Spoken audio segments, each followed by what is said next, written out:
travelers, and welcome to the Come and Go Tavern. My name is Sheela Ornthalis, and I'll be your hostess this afternoon. Today's kitchen special is, let's see, oh no, I guess we do still have some of the pot stickers. So pot stickers and rice. I thought we were out of those after the 11 o'clock brunch hour, but here we are. It's still on the menu, so here we are. But it also looks like Alexia is currently available for a full service package, if you know what I mean. But if you see anything or anyone else on the menu that you're interested in, just let me know, and we'll see what we can do. Today will be my 57th Final Fantasy XIV stream. The last time we explored the city of Tural and learned all about Wuk Lamat's upcoming trials to become the new ruler of the kingdom. Now it is time to guide her towards that future as a righteous ruler. I'm having a lot of fun with Dawntrail so far. It's interesting not being the main character of the story, you know? It's kind of a vacation. We're helping somebody else do amazing things. It's awesome. But anyway, that path begins with helping the people of the kingdom. So that's going to be our first task today. As always, I'll be available for comments, questions, and concerns about the tavern, as well as regular old conversations, so don't be afraid to fill that chat with discussion. So let's go ahead and head on over there, shall we?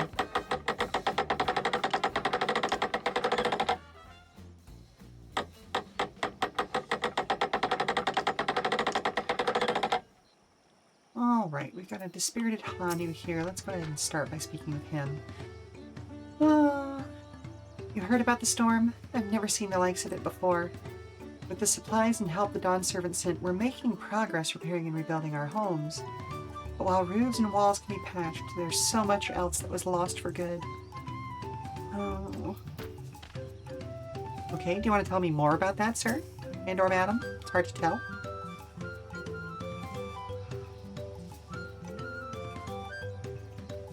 Like, I've never been good at telling birds apart other than chickens. And that's only because roosters tend to be louder, kind of, at specific times of the day. Anyway. Oof. The gaping hole in the wall and missing portion of the roof are clearly the work of the storm's powerful winds. Repairs appear to be ongoing.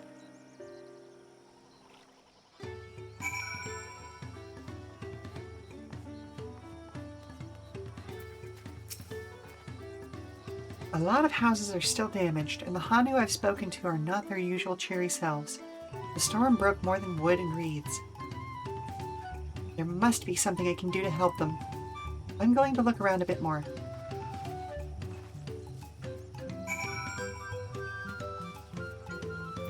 Being perfectly valid. And I'm glad to see that she's kind of reached the, what's the word I'm looking for? The conclusion that a hero should reach on her own. Like, yes, there's a trial here, but helping them is the top priority. Dry and sunken bundles suggest the reeds were harvested some time ago. Yay.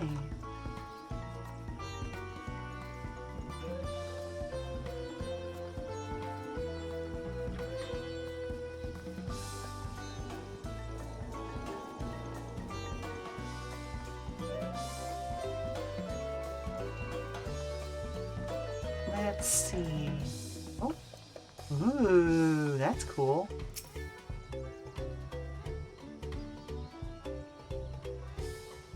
Woven from reeds, this boat-like vessel is reminiscent of a bird. Beak and its feathered tail are, in particular, stand out. Yeah, that is pretty dang cool. This boat must be woven from the same reeds I've seen gathered into bundles here and there. The plants hold both practical and cultural significance to the Hanu. Then...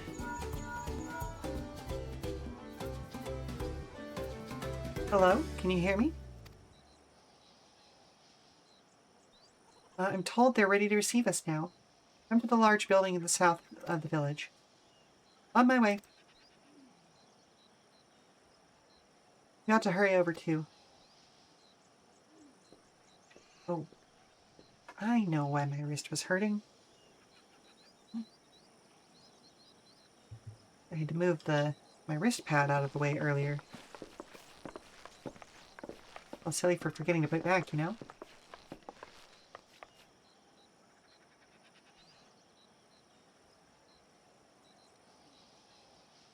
No sign of Zorolja or that oversized lout.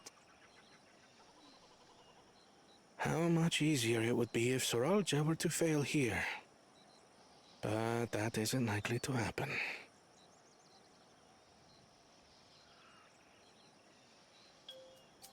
Honored guests, I am Zanuhali, Elder of the Hanu. I am also an elector, charged with judging which among you is worthy of ascending the throne. Without further ado, let us talk of the feat. Not so fast. Surely you couldn't begin without us.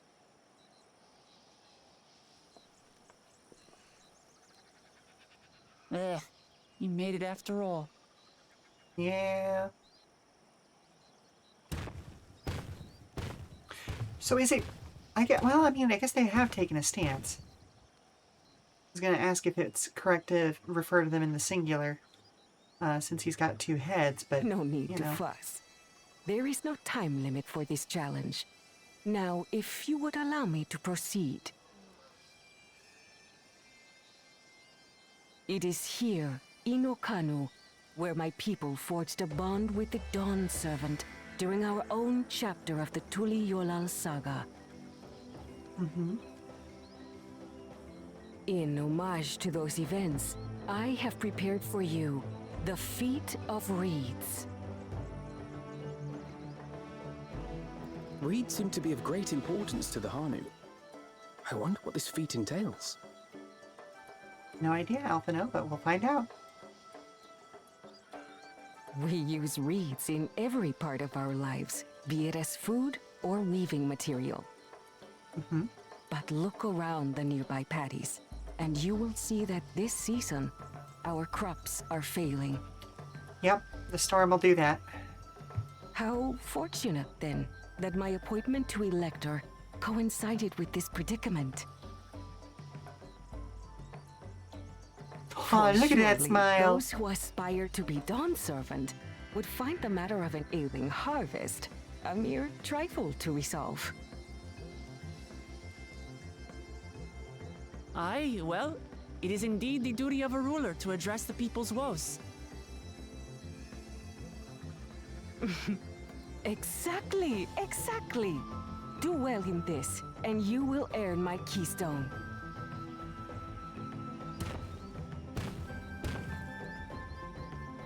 Why bother mucking about in the mud when we can take the stone by force?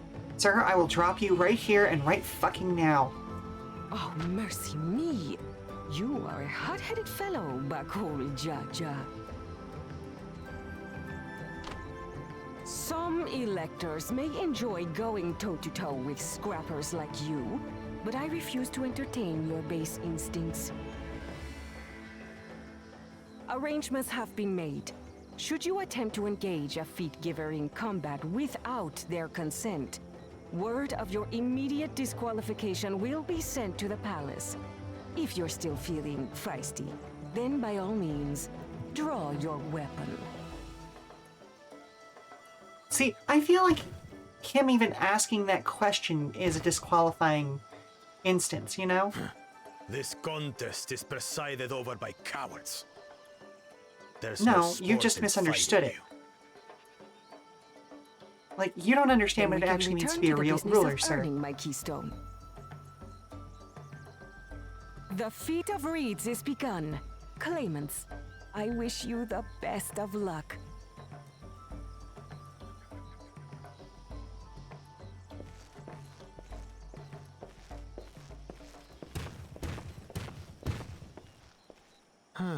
The clever kitty crossed the seas to study foreign novelties.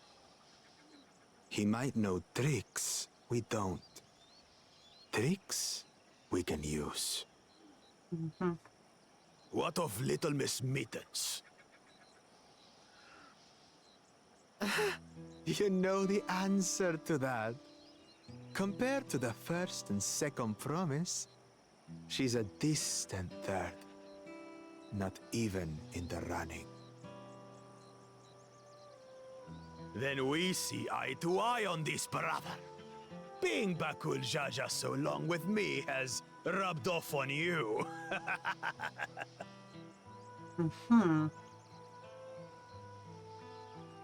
These allies of hers, though, they might be a problem.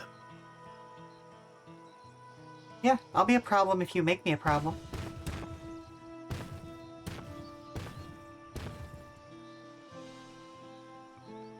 Damn it! I'm just as qualified to be here as they are. I'll show them. You are. Your first thought was Easy now. concern for the people here. There's no time limit, remember? Let's keep calm and think things through. Right. You're right. I won't win against that lumbering Vidrol by losing my head.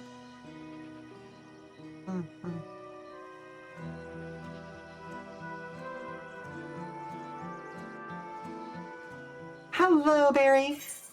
How are you doing, hun? I am trying my best not to talk over the cutscenes, but Bakul Jaja is an absolute right bastard, and the only kind of person who thinks that leadership means being the strongest person in the room, which just disgusting.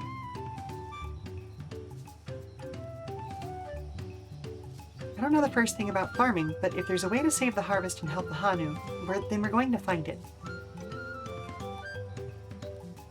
Yeah, he's a prick. I like the Bakul Jaja eat his words. I've dealt with men like him before.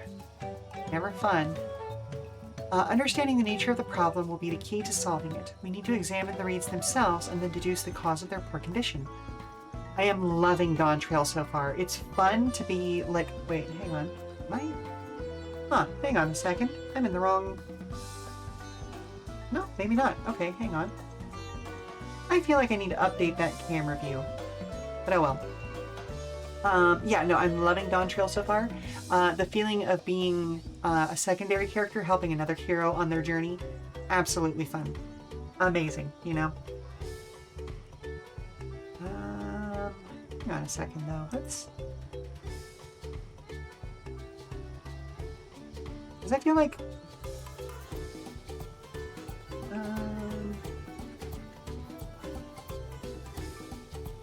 Okay, so there's that camera. And corner left is right there. Okay. Hang on a second, though.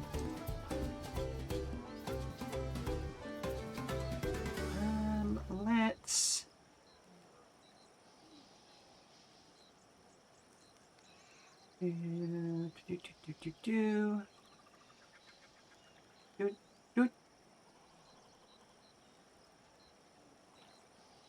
And then... Nope, that's not it.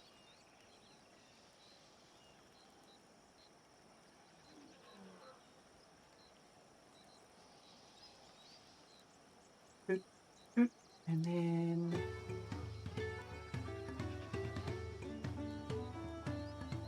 Oh, it's control. There we go. So there.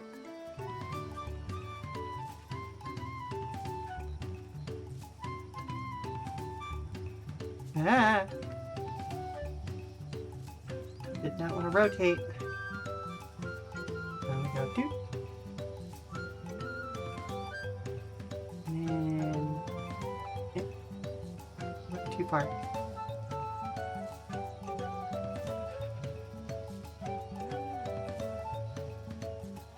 Okay, let's go there. And...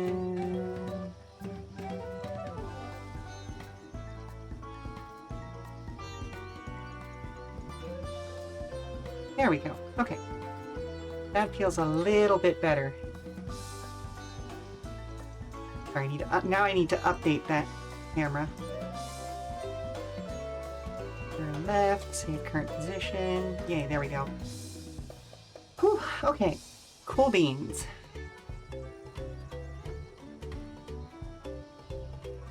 Now where'd my game go? There'd my game go. Okay. Yeah, Wuk Lamat is amazing. I love her. She's doing such a good job. Like I said, her first instinct was to help the people even before she found out what the trial was. And I love that for her. Like, again, that points to her being the most qualified person to actually lead. Aaronville, will you take us to the fields where the reeds are grown? Of course, follow me. But also, you might have to fight Aaronville for her. You know.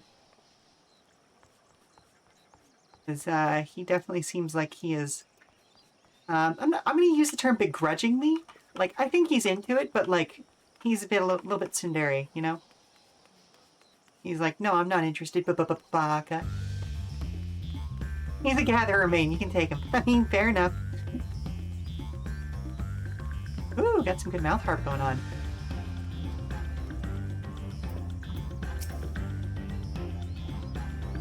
You can all stand back. I'll get to the bottom of this problem in no time. I mean, they just had a major flood. I'm pretty sure the problem is that the reeds got flooded. Give me strength. Let's all of us scour the fields and help our poor leader identify anything unusual. There may have also been a parasite infestation as a result of the storm. Like bugs being brought up from the coastline or something like that. I say as someone who grew up in a swampy area. As Zanu highly described, the reeds appear wilted and unhealthy. Yeah, they literally got drowned. They probably just, there's too much water. Which sounds weird given that, like, half the time stuff like this is underwater in the first place. Water contains no obvious contaminants and looks fresh and clear at a cursory glance. Well, that's good.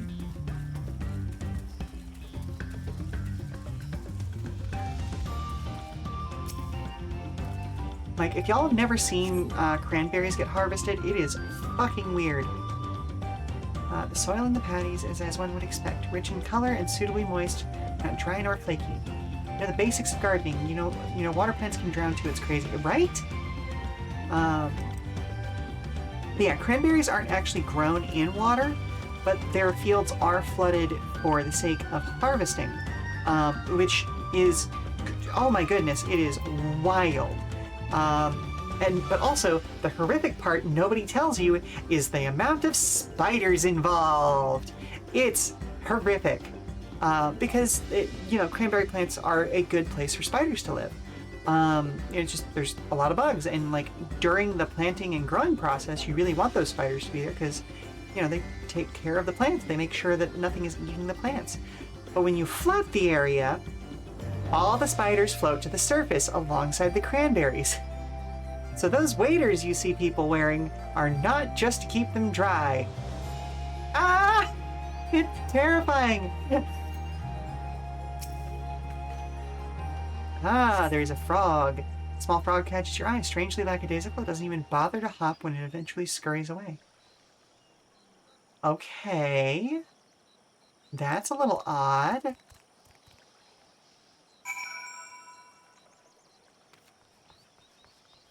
So, did we flood the area out and now some of the reeds are beginning to ferment?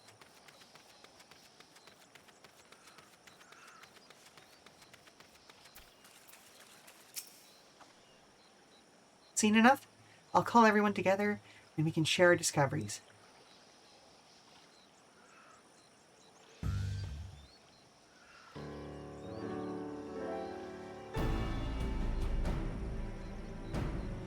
Well, what do we think? Any obvious problems? Well, I found a really lethargic frog, which seems to indicate that either he's overfed, underfed, or sick. I agree, the waters look to be of good quality, though. As does the mud in which the reeds have been planted. The frogs and insects are unusually torpid. This suggests the problem is affecting not only the reeds, but also the creatures which live among them. Could something invisible to the naked eye be polluting the water? We would need an alchemist to know for certain. Did something take a fat shit in part of the pond? don't have much to add about the fields, but something else occurs to me. When you were describing how those creatures seemed lifeless, I couldn't help but be reminded of the listless villagers.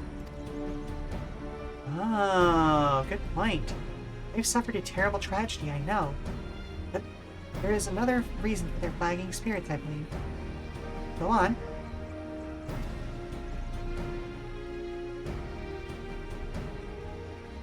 The festival. This is traditionally an occasion for celebration and renewal, so without it, the Hanu are struggling even more to recover. The last time I visited, the village was in the middle of the festivities. You'll never see the Hanu more joyful and alive. An indispensable part of their culture, and its absence will only compound their woes. So I say we help them put on their festival. Give them a reason to cheer in these sad times. Who knows? Maybe fixing one problem could lead to a solution to the other.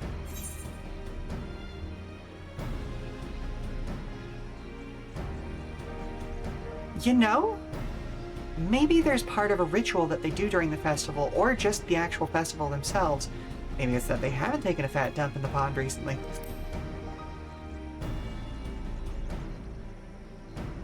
It could straight up just be that they're missing their fertilizer.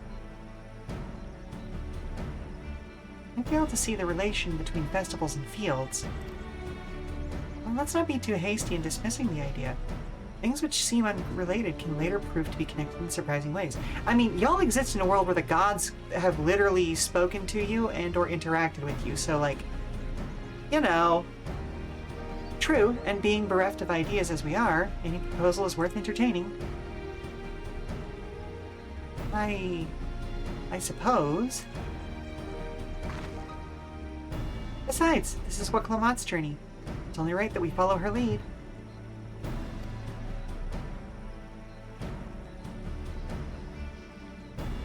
Thanks, everyone.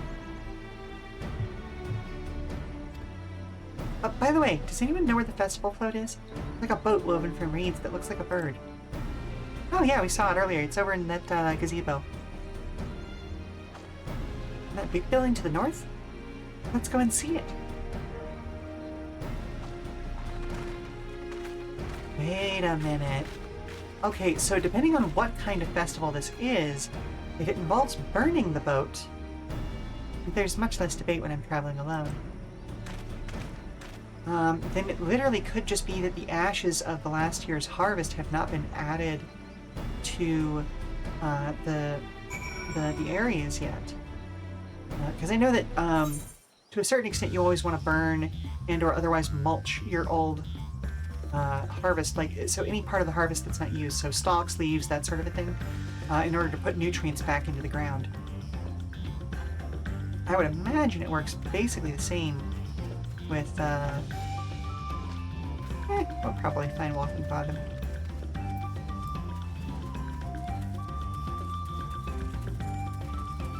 Yeah, I would imagine it works fairly similarly with sort of water-based plants.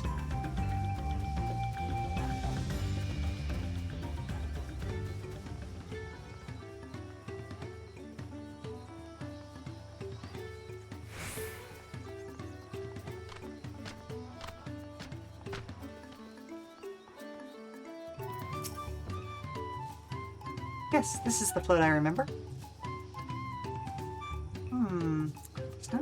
Does it not appear somewhat damaged to you? You should take a closer look. Inspect the festival float. Yay. Okay, it's one of these sections. Oh, we're missing an eye. Oh, we've got a damaged carrying piece here.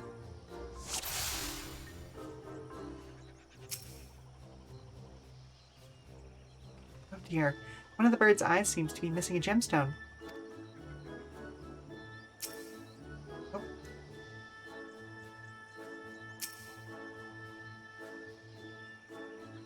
Oh, that's definitely broken. How will they lift this great big vessel without all the carrying poles intact?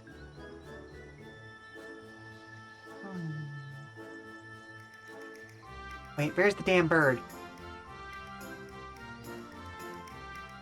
Where's that spoonbill? Oh, I guess he didn't make a return for this.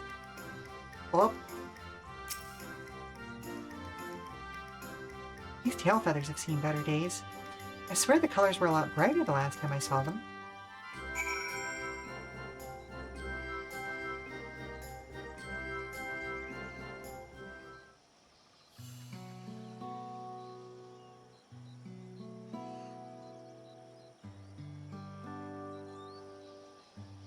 Well, I think we can all agree this bird boat is in dire need of repairs.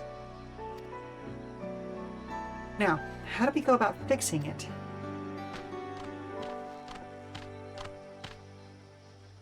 What is going on here? We were admiring your festival float. It's a shame it's in such a poor state, due to the recent storm, I gather? Yes, we've had to leave it exposed while we usher our people to safety. The float in this condition, there can be no lifting of wings. No ihihana. Ihihana. That's the name what the festival was called. I want to help you hold it. Have you not seen our village? Homes are ruined. We're struggling to make repairs and you want us to hold a festival? I know how that sounds, but getting into misery never improved anyone's situation. A celebration of life and growth may help give you the strength to work through this tragedy. The role of festival leader is mine this year. There's nothing I would like more than to lift people's spirits, but we don't even have enough materials to repair the float. We need a bakiksa for the missing eye, uyuipo wood for the poles, and feathers from the winds chosen to adorn the tail. Well, 2 of these I know. Bakiksa is a type of precious stone used in arcane equipment, and uyuipo wood is essential for crafting ceremonial instruments. These chosen feathers, however. The winds chosen is the victor of a competition in which the contestants see who can blow a feather the furthest using wind magics. And that's something of a problem right now. We Hanu are gifted at employing such airy sorceries, but expend a great deal of mana when doing so. We're soon exhausted by the effort, and having no reeds to eat will only make it harder. Ah, I think I understand. Your vibrant reeds glow quickly and vigorously, so much that they stifle the development of nearby plants. They must be a potent source of your energies you naturally lack. They are indeed. Owing to the poor harvest this year, we've been left enervated. If we cannot gather the correct materials as directed by custom, we cannot repair the festival float. Oddly enough, we may have just stumbled upon our solution. Yeah, it's a self-feeding loop. The winds chosen would, by necessity, have a natural gift for manipulating magical energies, which means any feathers taken from the victor should be high in ethereal conductivity. The float's construction also requires a stone used in arcane equipment, as well as timber favored for ceremonial tools. The demand for such specific materials must have an underlying reason. Yep.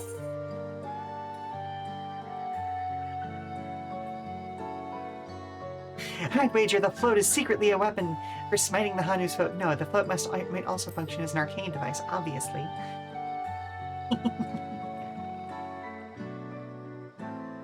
Precisely what I was thinking. This boat of reeds is in fact an arcane focus of some kind. A focus? Or what? Oh! Ihihana is a harvest festival, isn't it? Oh, that must mean the float was made to encourage healthy crops. So if we repair the boat and hold the festival, its arcane powers might fix what's wrong with the reeds. We won't know until we try, but it is a sound theory. Celebration, prayer, ritual ceremonies, these have all been known to elicit miraculous effects. Oh, wait. A float, a tool for magic? This is the first I'm hearing of it. In the beginning, it may well not have been.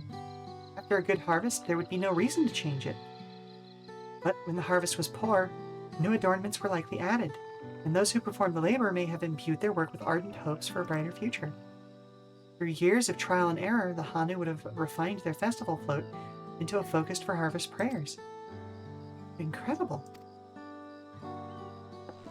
I know you're practically fainting from hunger, but reviving Ihihana really does sound like the solution to all your woes, and I promise we'll do everything in our power to help you. I'm still not convinced about this focus business, but I accept your aid nonetheless. I'll introduce you to the shipwright who's been maintaining the float these last few years. He's replaced both the eyes and poles before, so you should know where and how to procure what we need. Then allow Alice and I to acquire the feathers. We'll encourage the people of Okhanu to gather and vie for the title of Winds Chosen by sharing with them our own reserves of mana. I'll go with you. I carry some alchemical brews that may afford the same effect.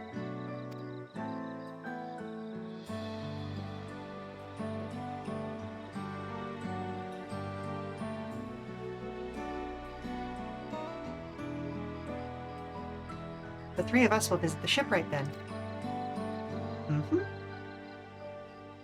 But not without me. I've worked hard to fix the float as best I can, and the responsibility is mine after all. I've not introduced myself yet, have I? My name is Lino Hanu. Nice to meet you, Lino Hanu, and certainly, let's all go together.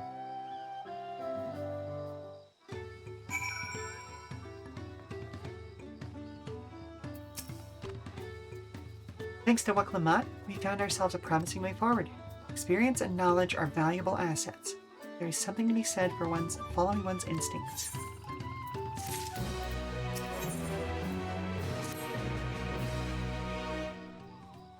The shipwright's name is Wuk Evu, and he's a Tural who only moved to Kozama Uka a few years ago. He has since mastered our customs to an almost frightening degree. He's especially strict when it comes to manners, so make sure to offer him a proper Hanu greeting. You wouldn't want to offend him right before asking a favor. Proper Hanu greeting. Oh, that one! Don't worry, I remember how it goes. And then we shouldn't have any problems. Let's head to Okbek Bay to the east of here. I don't remember how it goes. I want to say it was like a strong arm thing. But I wouldn't count on me. Oh, I'm heading west instead of east.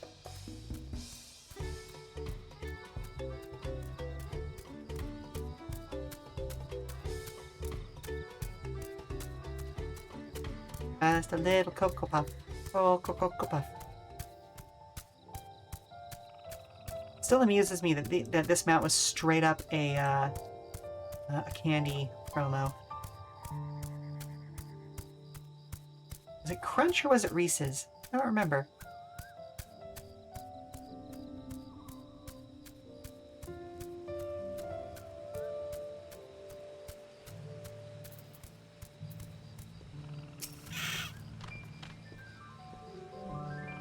This is Okbek Bay, the village of All.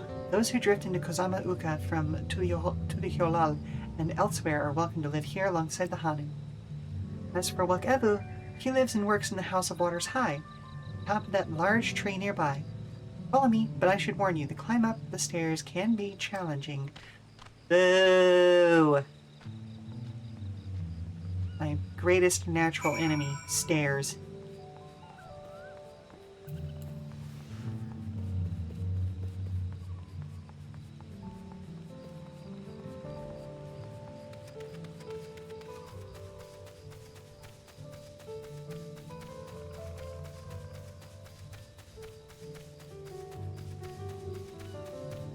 I am amused that he just straight up lives in the flood house, though. God, these stairs are so tall. Okay, I get that they're normal height for most people, but like, come on, y'all. Like, this would take me all fucking day to climb, Jesus.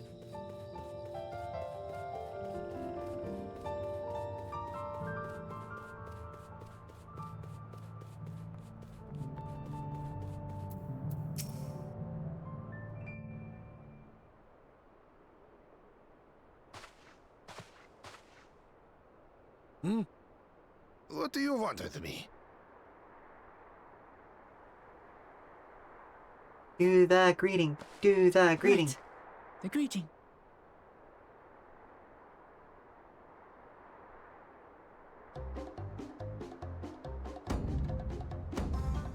Ohok Kali.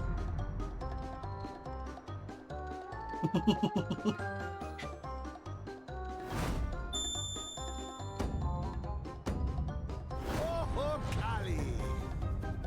I love when they do these silly things extremely seriously. Great. Oh, Mom, hello? have you seen Mr. Grumbles? No, sweetie. Where'd you lose her? Brought your manners Can you with help me find her? Sure thing, sweetie. Let me just finish up this cutscene, okay?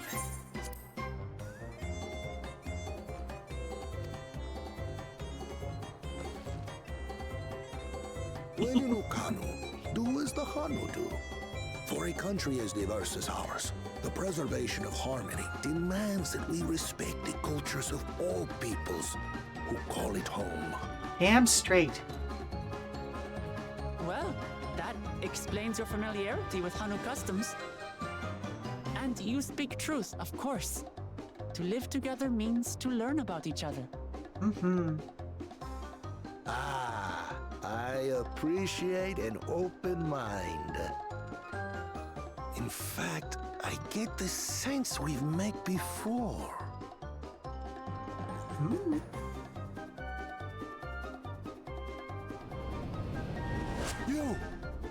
You're Wuk Lamat. Yeah. Oh, what an unexpected honor for old Wuk. Here I am prattling on about manners, and I've gone and insulted the third promise herself. There is no excuse for Sir, this no, you're betrayal of fine. etiquette. Sarah, you're fine.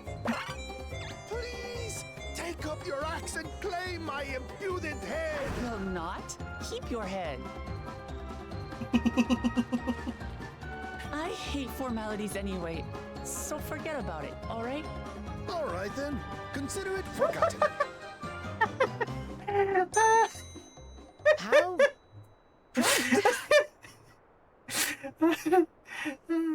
Okay, fair We're enough. actually here Fair about enough. the Ihana float.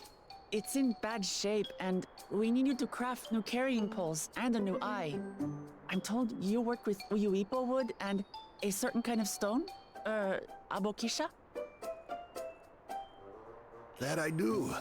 But while I would like nothing more than to offer my services, I just used the last I had of both those materials. My lumber in particular went to fixing homes damaged by the recent storm. And I'll that's need fair. 10 days or so to restock. Whoa, can we do anything to help? We can't wait that long.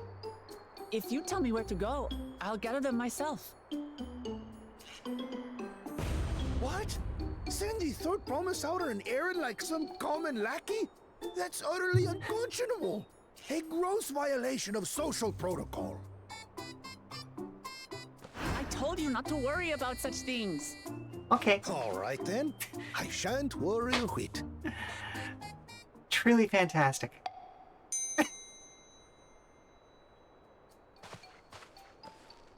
What's with your Hanu friend there? I am festival leader this season, and have come along to oversee the float's repair. As strange as it may sound, Wuk Lamat and her friends believe the float is an arcane focus, meant to encourage the growth of our struggling reeds. Too many Hanu have forgotten, it seems. But that is indeed the true purpose of the lifting of wings. Your education is impressive, Third Promise. There you go.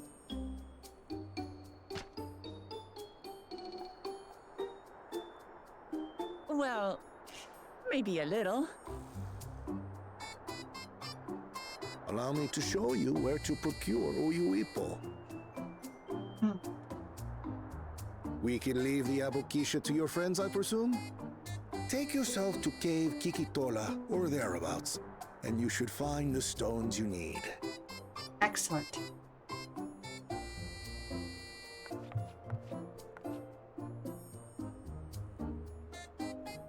I've been there once or twice. I can guide you. Lead the way then, I suppose. That should save us some time. All right then, let's get moving.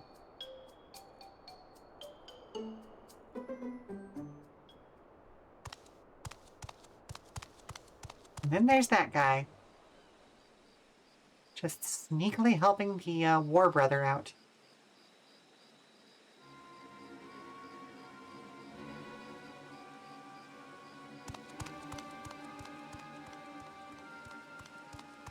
Chosen one of your rivals is making progress. Oh. Not the guy I thought it was, then. Iana, you say? Should our first choice fail to deliver, it might be wise to let this play out. Well, there's commercial incoming.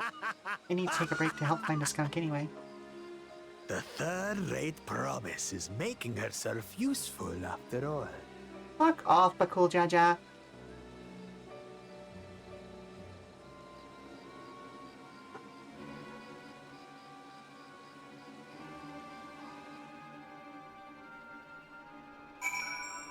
Okay, so I'm going to go ahead and take us to a commercial break before it forces me to do one.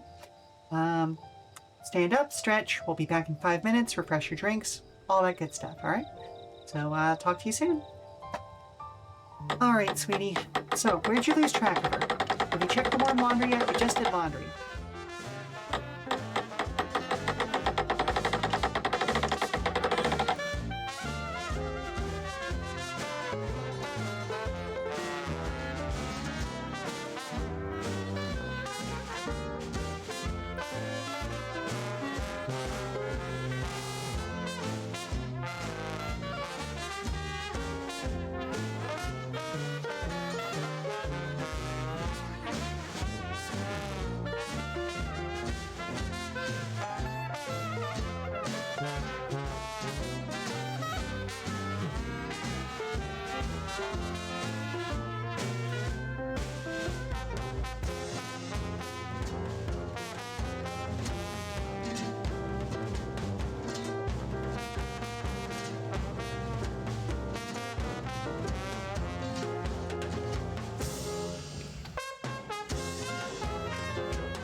Alright, welcome back everybody. Next up, Cave Kikitola is southwest of Alkanu. We can return to the village first, then head there on foot. Now, y'all do that. I'm real quick going to gather an ether current here.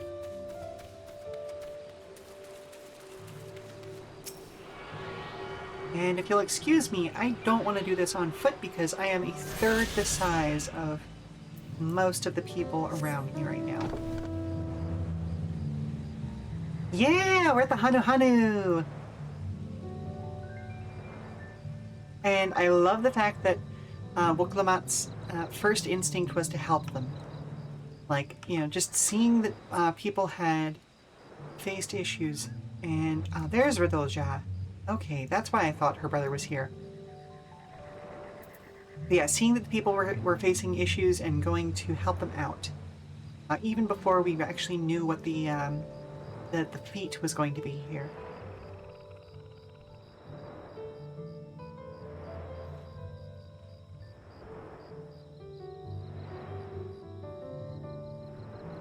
Every time I randomize this mount up, I just hear Trying to Catch Me Riding Dirty in the back of my head.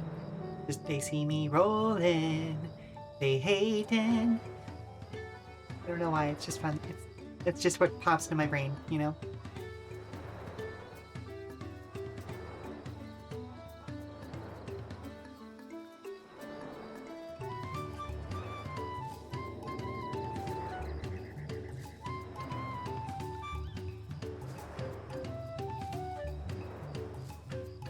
Alpaca Keep. Hello, Alpaca Keep.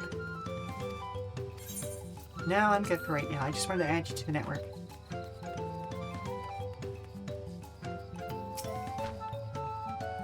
Southwest of here, was it? Let us be on our way. Again, not gonna do this on foot. Kryl, you enjoy the math workout, I guess. I'm gonna get carried.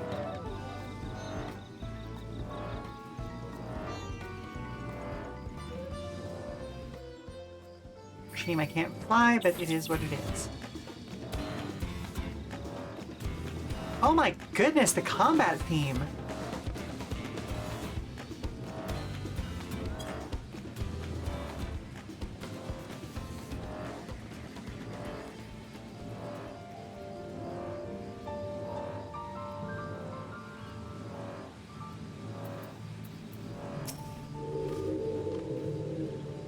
The music in this expansion has been knocking it out of the park so far. Especially, like, honestly, the last 2 or 3 expansions have been really, really incredibly memorable music. Like, Endwalker definitely, Shadowbringer to a certain extent. More of Shadowbringer's music was memorable than not. But this one has been like every song a banger. Cave Kikitola as promised. Home to many deadly creatures. Venture inside if you feel confident, but I will conduct my own search out here, thank you. You can spot Abakisha,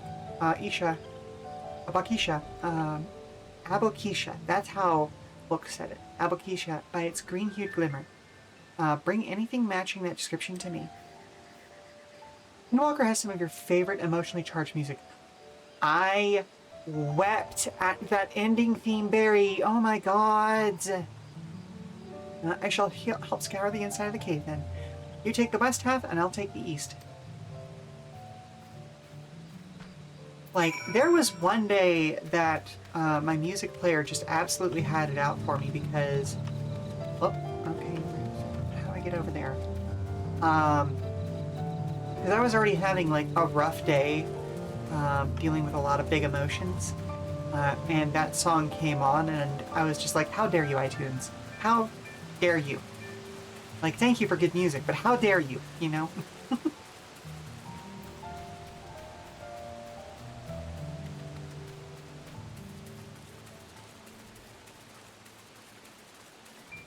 I know I'm here to get stuff, but sometimes that stuff includes conveniences for me, too.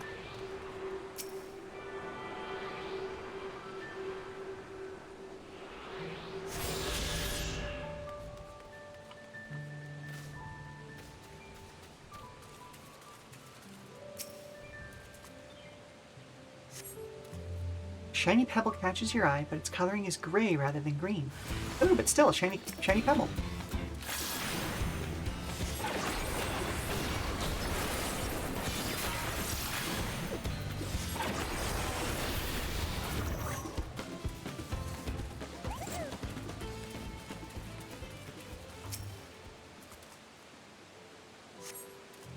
You find a large chunk of stone glowing a distinct shade of green. This seems to be the exact kind of mineral Hanu was looking for. Oh, nice. Only took 2.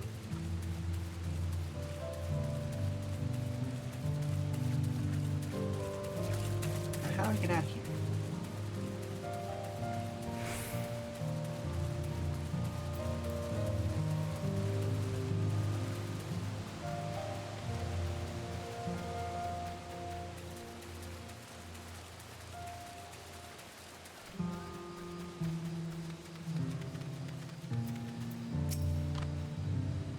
Peeked over the ground near the entrance, but found nothing. Did you have better luck inside the thief? Yes, I did. At least I'm pretty sure I did. How's this? Ah, yes, this is Abokisha. Along with Krell's contribution, we have more than enough for our needs. The stones you've brought shine very brightly. I thank you both. Heck yeah.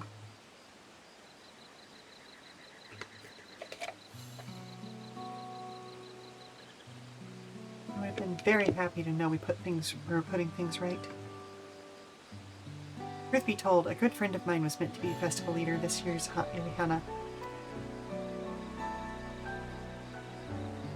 But when the big storm hit, he did not survive. It fell to me to carry on in his stead.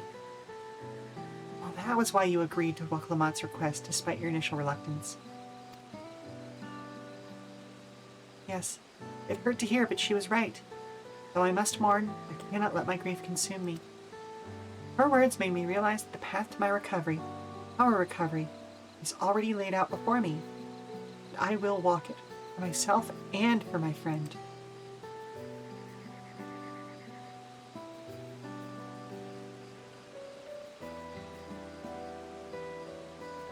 Thank you for sharing your story with us. Please rest assured that we've taken your plight to heart. We're certain our companions are procuring the other materials as we speak.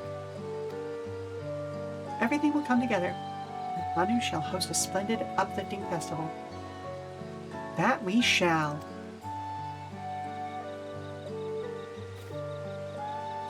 With that, let us return and deliver the Abokisha into Wukavu's waiting hands.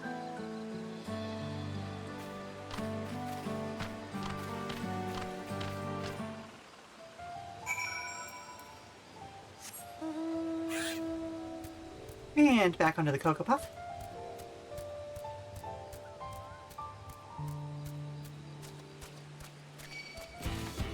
No, thank you. Oh. Uh-oh.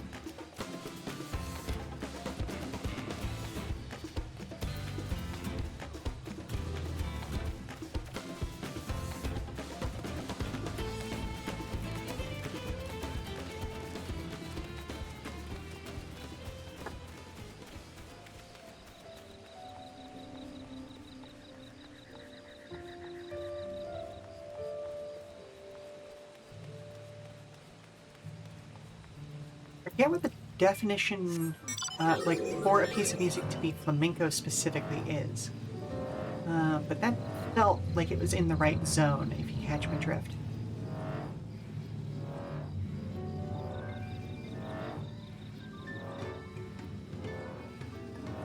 Like, I want to say a big part of it is actually beats per minute, because castanets can technically be a part of salsa as well. So I think there's a speed component too.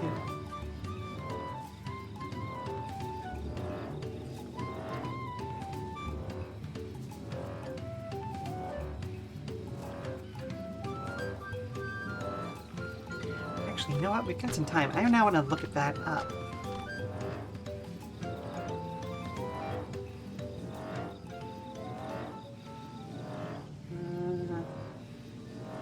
Minko.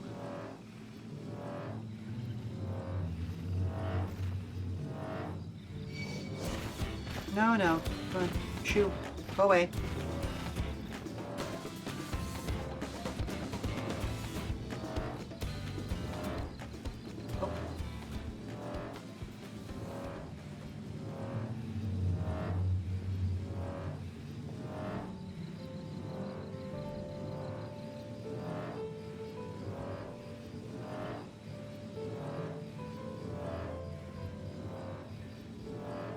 Oh! Oh, that's fascinating. Okay, so apparently flamenco is actually, like, at least historically different origin from salsa because it originated with the Spanish Romani people. Very cool. Very, very cool. But obviously, like, there's cultural crosstalk between the two kinds of music because of, the fact that they are both living in Spain, and so, like, you can't not have that kind of crosstalk. That would be why I was confused about that. That's cool.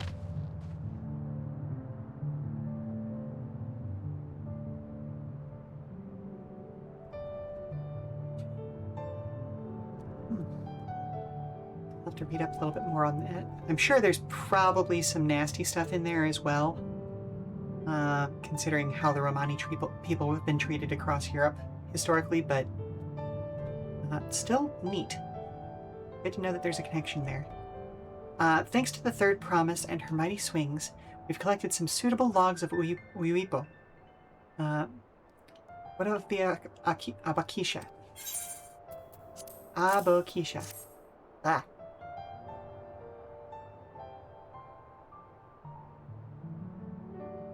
Yes, these are excellent samples. A goodly quantity, too. At this stage, you've likely surmised that the lifting of wings encourages the crops to grow. But not exactly how, eh? Well, you're in for a treat. If all goes to plan, the results should be spectacular. Now, to get to work crafting these pieces of the float, I could use an assistant, versed in the arcane arts to enhance Uyuipo's conductivity. Well, then I'd be delighted to help. You love Wakabu. He's pretty funny. Everyone else should head back to Okanu. We'll join you at the float once the work here is complete.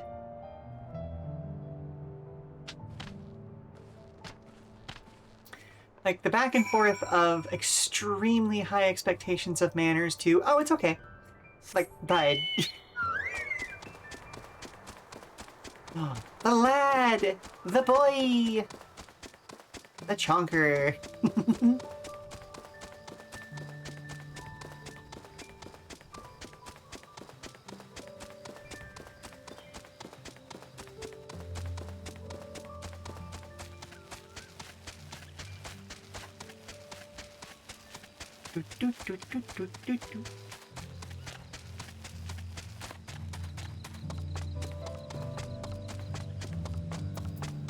Oh Lord, here coming. Yep. Like, oh my goodness. Just the fact that, like, we're making him run with some Kyle greens, just always good. But the fact that he flies because of cake, like, obviously I can't show you right now because I don't have flight here yet, but oh my goodness.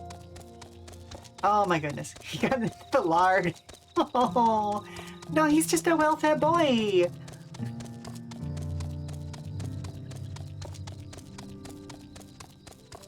Honestly, though, chickens will get like that, though.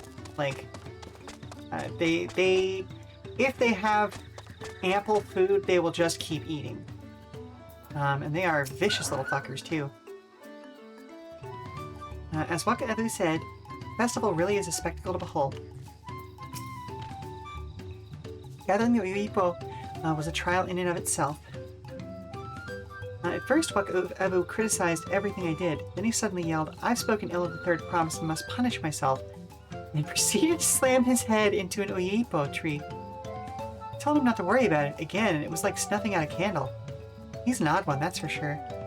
At least we've seen to the poles and the new eye. Now we just have to wait for the feathers from the twins.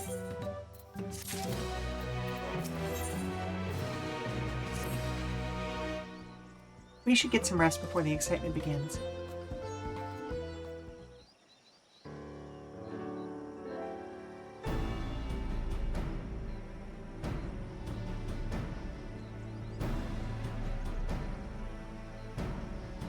Over there, by the float.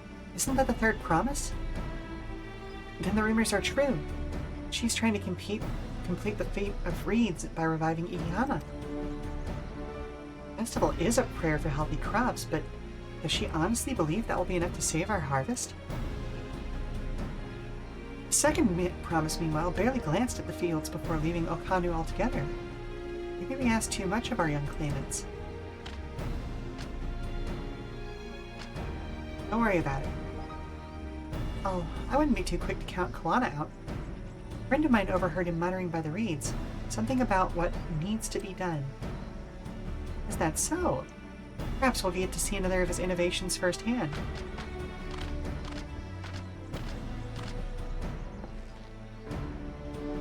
Sounds like our Kalana. One look at the reeds was all he needed to think up a solution. Be that as it may, our own solution is nearly ready.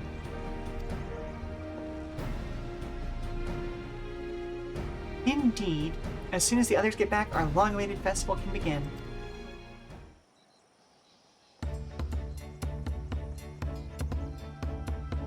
It took some doing, but we managed to gather competitors to vie for the title of Winds Chosen.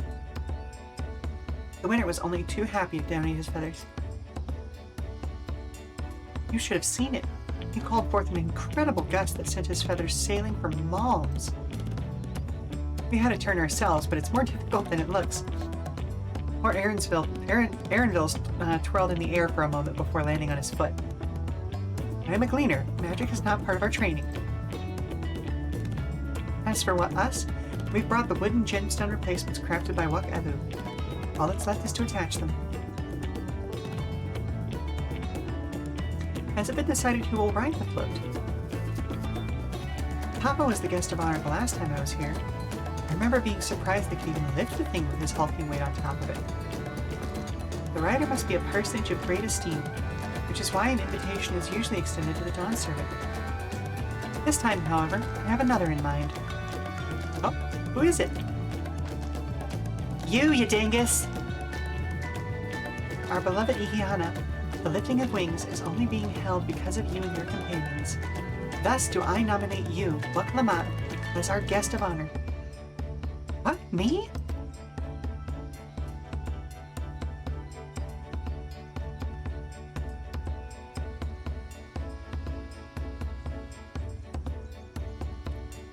This boat won't make me seasick, will it?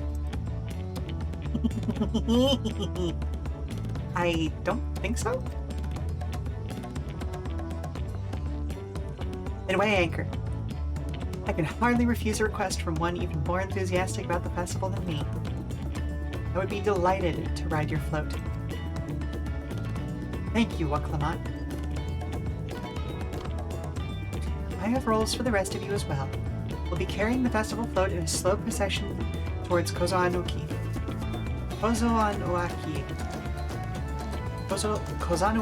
There you are. Where the sacred likeness of Kishaihi is ensconced.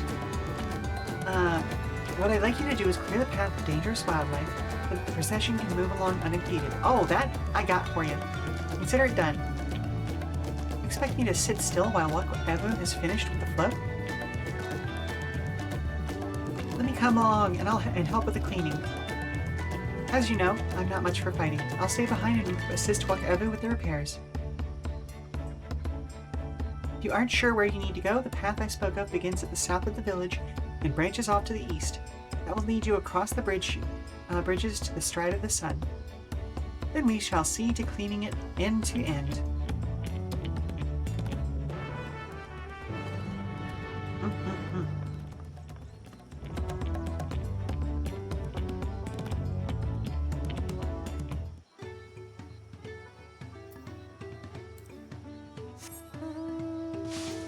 Nyom! Witch's broom. Whee!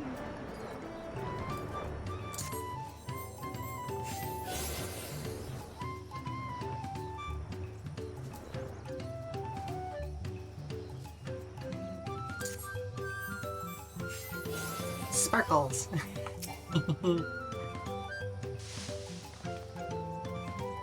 As Lena Hana said, Kazoanui Waki should be down this way, then off to the east when the path branches. And something about bridges in the Stride of the Sun? Anyway, let's split up and get to work. Once you've called all the threats you can find, we'll meet up in Kishaihi.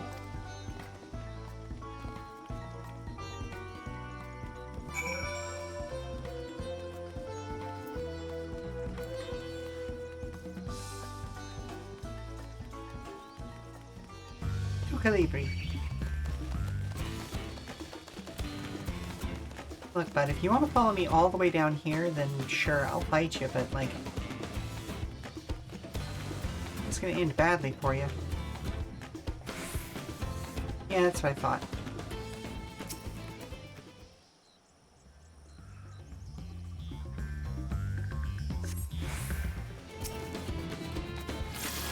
A stink shell, gross. Why is it called a stink shell? Although, honestly, like, that fucker looks like a snapping turtle, and no thank you.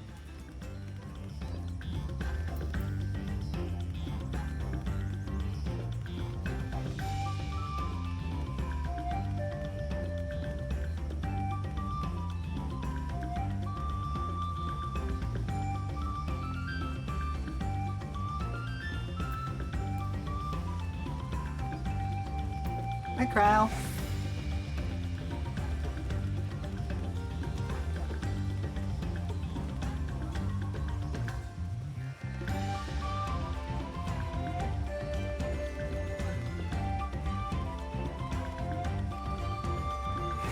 I hope everybody out there is doing well today, by the way.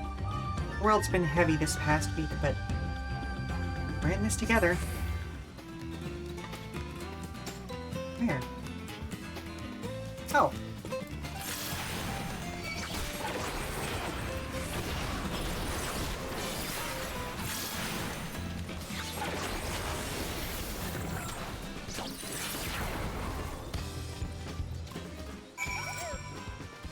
Onward!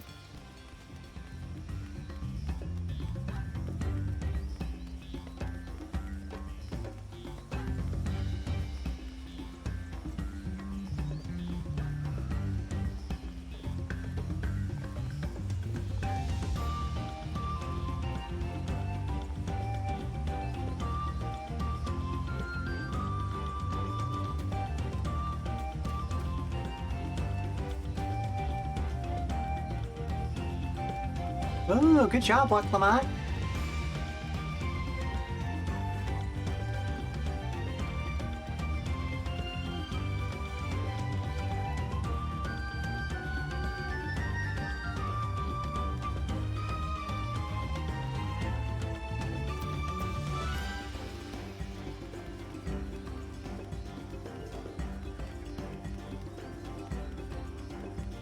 Alpino putting in the work as usual.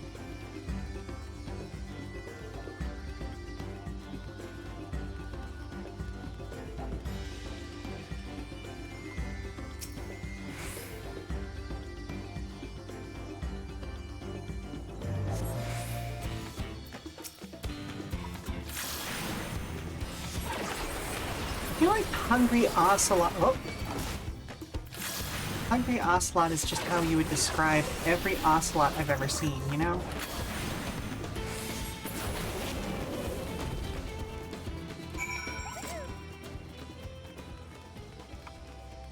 Like, I'm pretty sure hungry is their default state of being.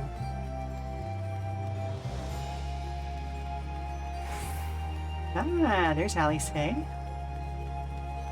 Doing a good job. Still competing for best red mage.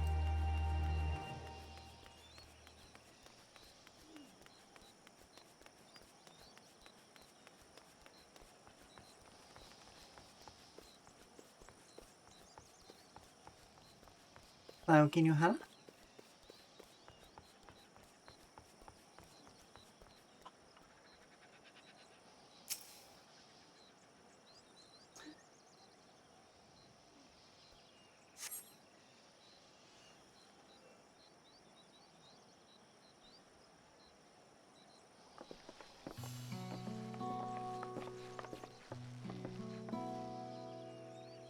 Ah, you were one step ahead of us. This must be the likeness of Kishaihi. Hanu Hanu, deity of the harvest.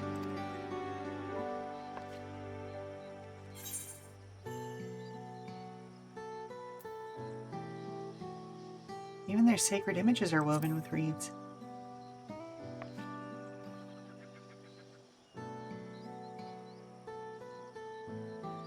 Makes you appreciate how much their culture revolves around the reed harvest, doesn't it? That Kishaihi was worshipped on another continent. This ancient faith was then brought to Tural by the first Hanu. Oh, the Hanu migrated here from another continent? Perhaps the two do share a common ancestor. Well, this is all very fascinating, but shouldn't we be getting back to the new Hanu? And he'll want to know the path is safe to the procession. Right, and I need to ride on the float. I'll run ahead and tell him we're done here.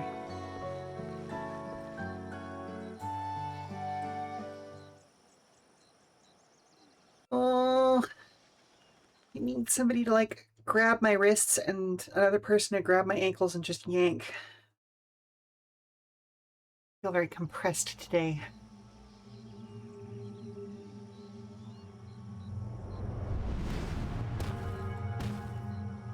Hey, fucker. What you doing? Not sure we heard you right, old man. Why don't you say that again? As many times as you'd like.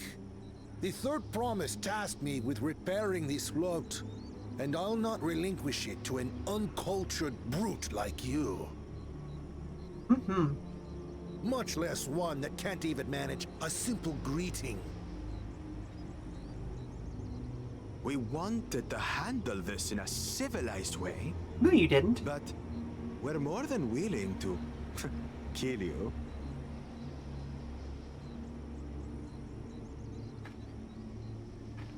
We have a two-headed problem. Yes, please hurry. She's on her way back already? Stand back, Wukevu! I will protect the float!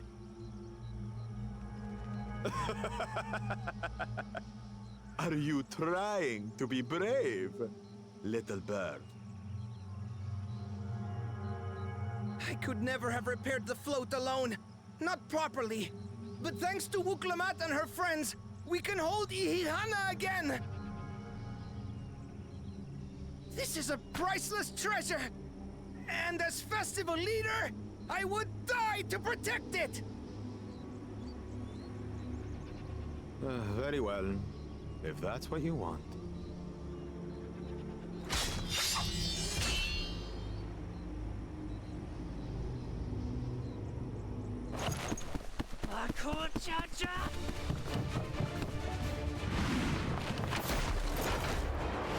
Go for it, Marauder. Good jump!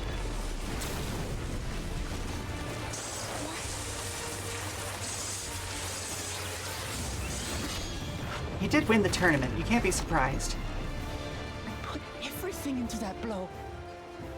Yeah, but now you have his attention. You're a tank. Good. The better for you to understand the gulf between us. Ooh, are we going to be Wuk Lamat for a few minutes? Lessons. We'll carve them into your mangy hide until you cry and beg forgiveness.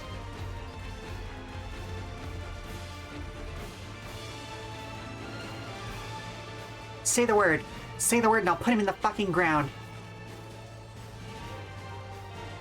Your brilliant plan was to steal the float and take the credit.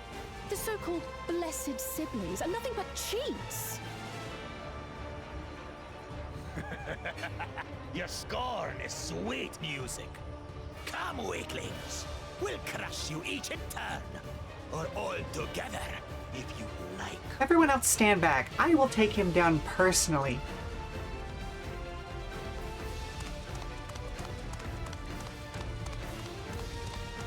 Calm yourself, Chosen One. If you fight in earnest, this will end in a massacre. No. Let him fight.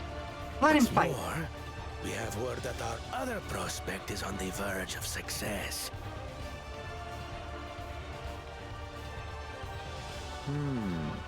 Don't be a coward, but cool, Jaja. You started this fight. Now finish it. Lucky for you. Eh.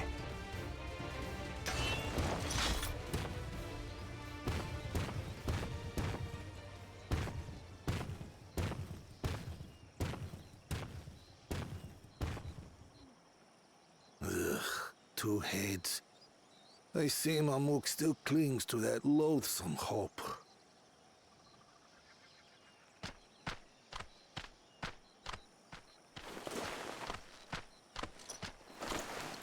Talk to us, Third Promise. You're not dying, are you? It'll take more than that to kill me. So, are we having this festival or not?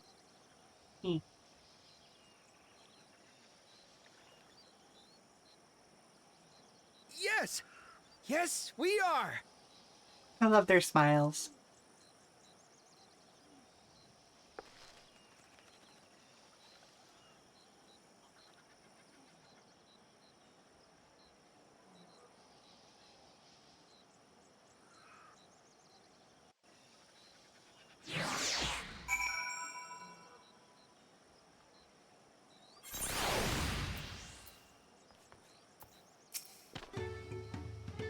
Thank you for coming to our rescue. I tried to protect the float, but against that two-head, I may as well have not been there at all. Nonsense! You stood your ground and bought us the time we needed to make it back. You were incredibly brave.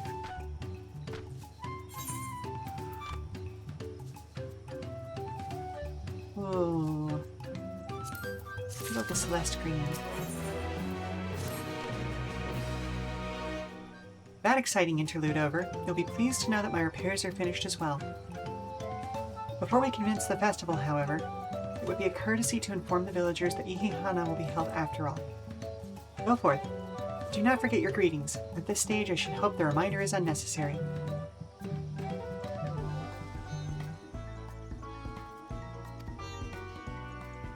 Okaini! See? I remember.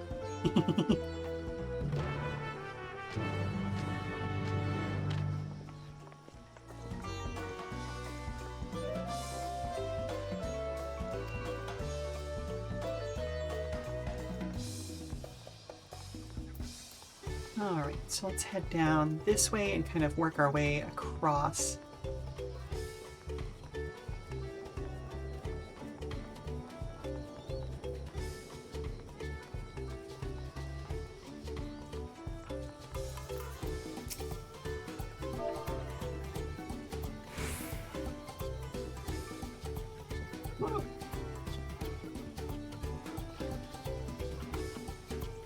Wakali!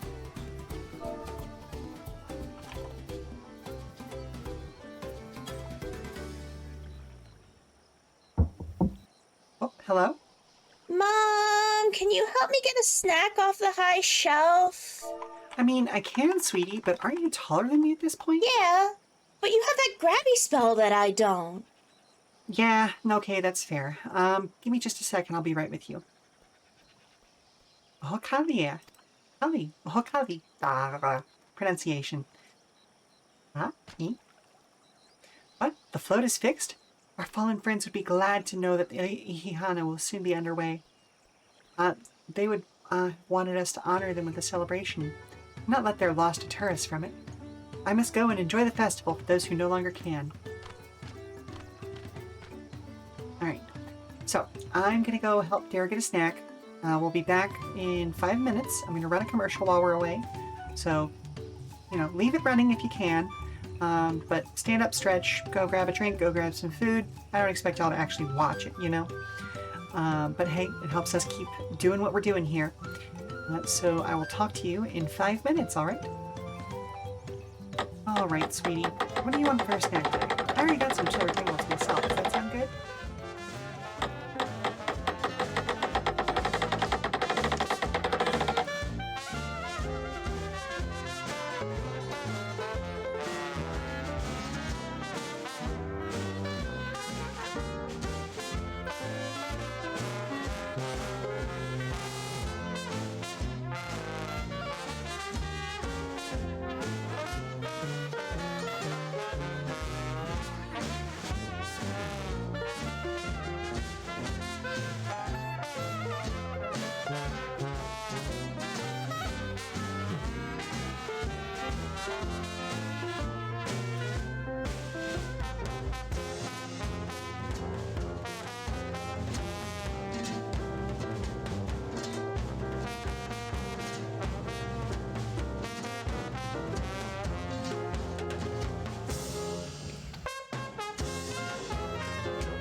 Okay, so, sorry, I spent my entire time away once I'd gotten Dare a snack, learning about the history of flamenco and salsa.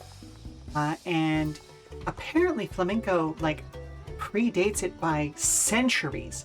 Like, straight up back to at least the 1500s, with essentially like its origins go all the way back to when the Romani first entered the Andalusia portion of Spain, where it then kind of combined with other Spanish and Persian and Arabian stuff that was kind of going on in the cultural milieu back then. And salsa didn't really come around until they actually reached the Latin Americas.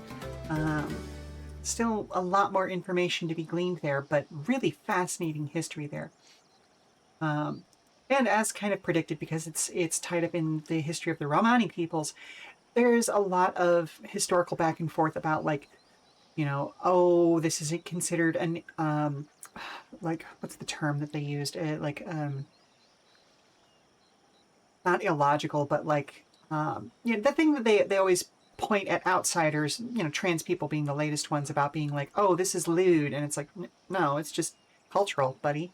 Like, you are just misinterpreting the thing. You know, same thing with jazz and people of color back in the early 20th century, and all that sort of fun stuff. And of course, later on, it gets taken over by other more mainstream cultures and turned into this thing where, oh, well, of course we can be proud of this. This is ours. No, it's not. Y'all didn't create it, but it is a cool thing. Why is culture like this? Nothing to look forward to anymore. Oh, Kylie. Oh, Kylie. Festival is about to begin? What do you expect me to say? Besides, of course I'll be there. Cleaning up the storm's aftermath may have been hard on us all.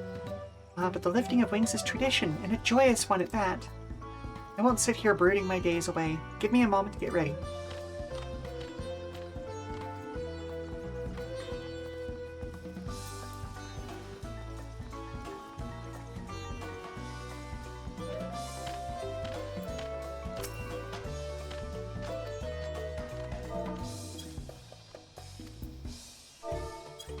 Oh, Kylie! Oh, Kylie! Thank you for letting me know. I would very much like to attend the festival, but the repairs should be finished as soon as possible. What to do? Well, go to the festival and renew your spirits so that you can finish the repairs even faster. That seems reasonable to me.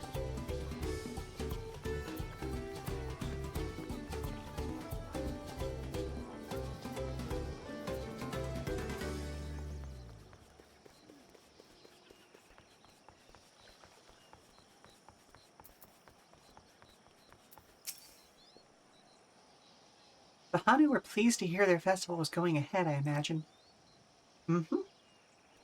As well. Once your friends return, the lifting of wings can begin at last.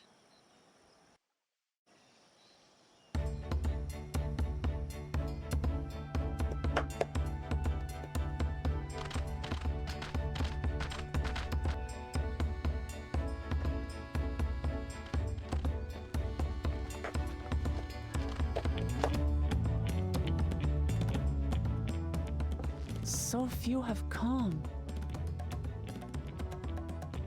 Patience. Once Ihihana gets underway, no Hanu will be able to resist joining in. Just so. Ukewu knows well the heart of the Hanu. Sorry, I'm making adjustments to my fan. Have faith, Third Promise, and climb aboard the float. It is time for the lifting of wings. Right. Off we go.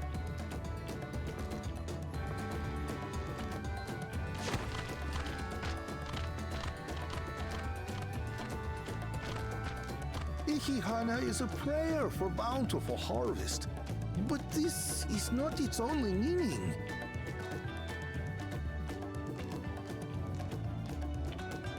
It is also an exchange of pledges between rider and bearers. a commitment to a long and fruitful friendship. Cool. Listen well, friends! The personage we bear today is Wuk Lamat, the savior of our beloved festival! Let your shoulders burn, or your feathers fall out, but do not even think of dropping her! Wow. That's a lot.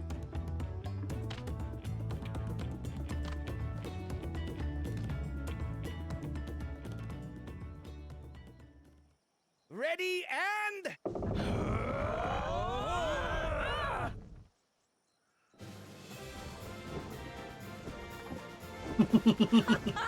I could get used to this.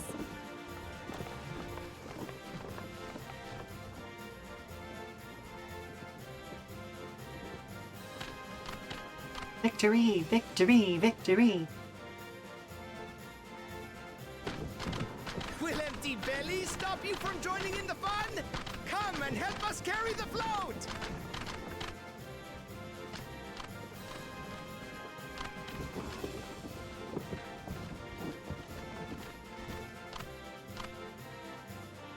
Well, well, well.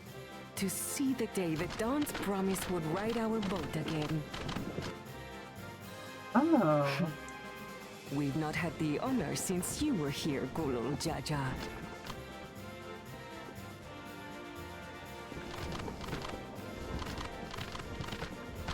Right, we've enough bearers now.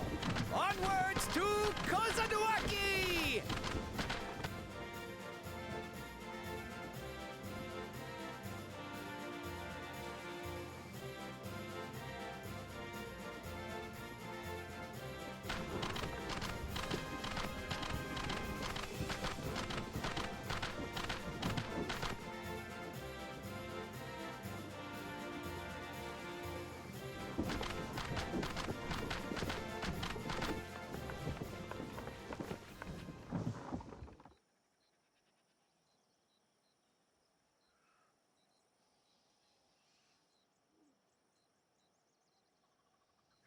Watch well, for you are about to bear witness to the true glory of Ihihana. Alrighty. Oh.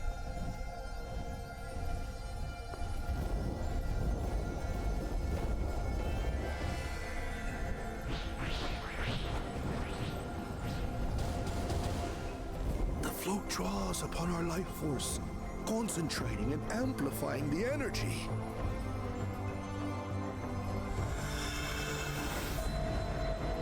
Keshaihi then receives that energy and expels it in a great burst, where it showers down upon the land to replenish its vital currents. Nice.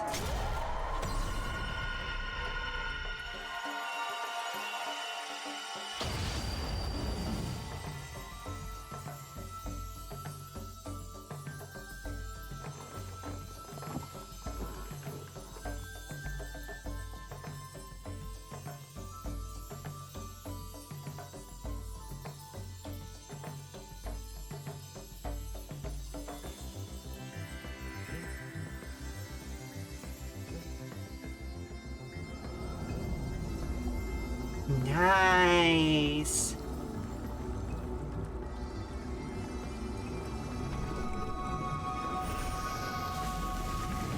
Oh.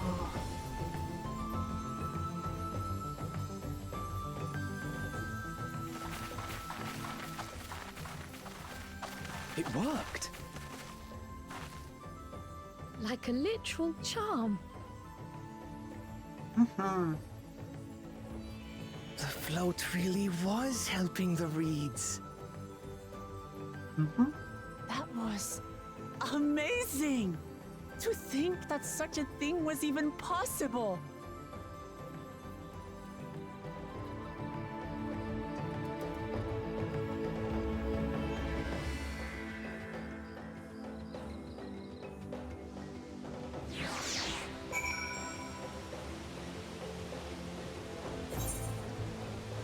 Nice. Should I have left the boat behind like that? I was so excited to see the reeds. Nothing to worry yourself over. My brethren have been swept up by the festival fever.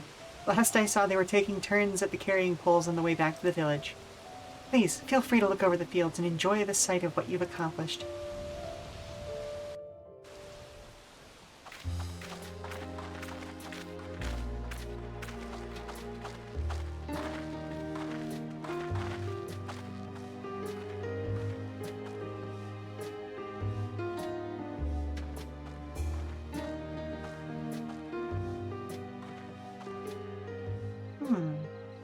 Some of them still look a bit sickly.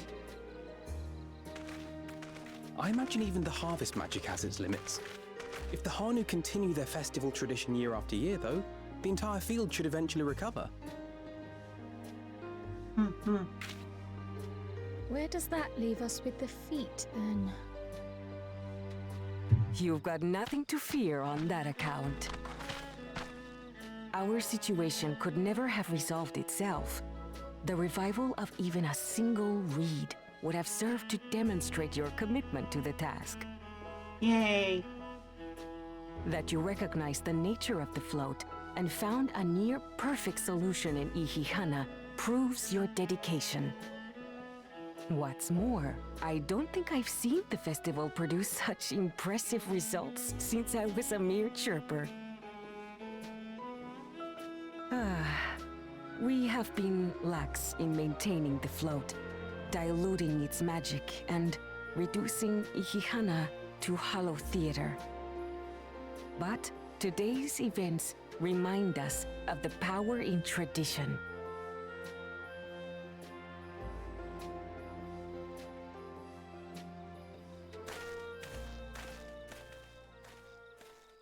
Connor!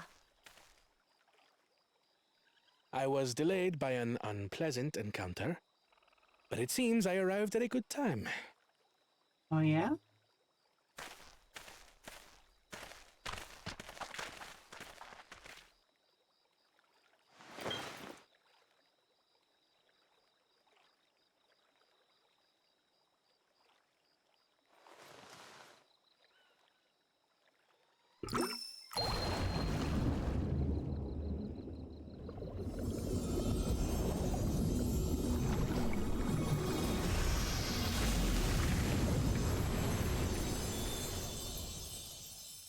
Nice. Well done, buddy. Oh, isn't that wonderful?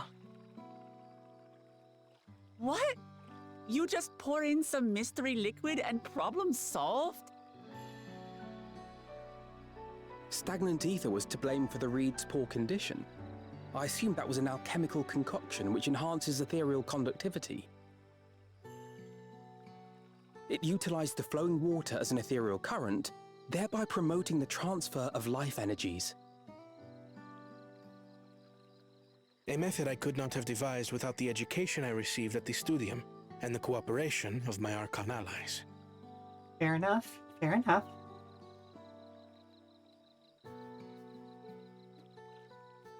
Archon allies? Oh, I see. You see, Lamachi, this is why we need to embrace foreign knowledge and technology. Employed appropriately, they make light work of what would otherwise be arduous labor. There's no need to lug around heavy floats. Ah, but the problem is your way of doing things only helped this specific reed area. You always were the clever one, brother. Float helped the entire area, not just the reeds. Your approach was no less effective, Wuk Lamat. It achieved the same result. Indeed it did. And you enjoyed the festival, yes? I did. It was so much fun. Having visited your village before, I thought I knew everything about it. As it turns out, I knew very little. About the reeds, about Ihihana.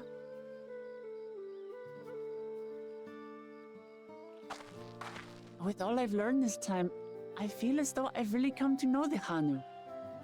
Mm-hmm. And I like you even more now than I did before.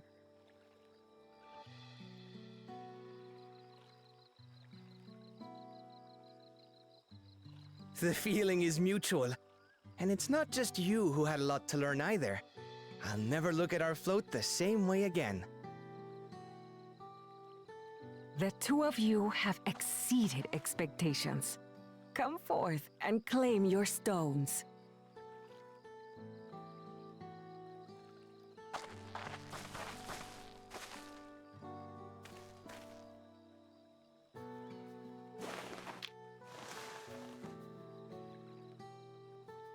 So this is what they look like. Neat. Go on, set it in the tablet. We're gonna get our tablet stolen at some point, aren't we?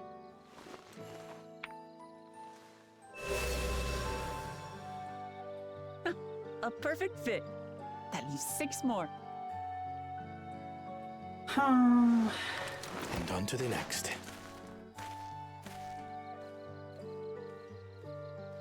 Not even a moment of celebration. That's Kona for you.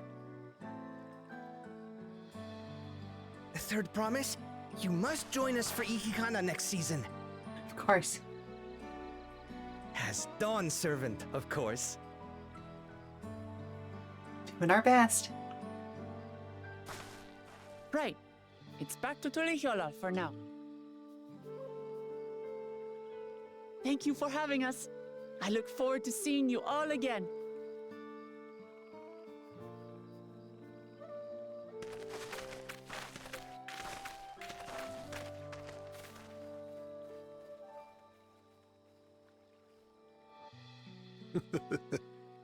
These are interesting times indeed. So yeah, as I was saying, the alchemical solution of that definitely helped the reeds, but not everywhere. The concoction was brewed by Kona himself. It's a test vial, but it should contain the same reagents.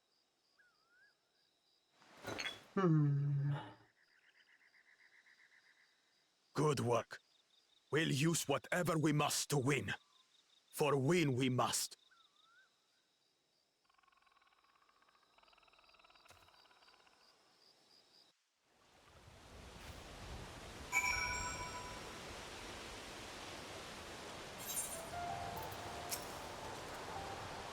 My journey has just started and already I've met so many wonderful people. Wakavu for one. He's a bit eccentric, but everyone could stand to be as respectful of other cultures as he is. And Linu Hanu. It warmed my heart to see him honor his departed friend through Ihihana, and to help others do the same. Can't help but feel excited thinking who else I might meet over the course of the contest. Come on, let's head back to the Shbalya of Tai.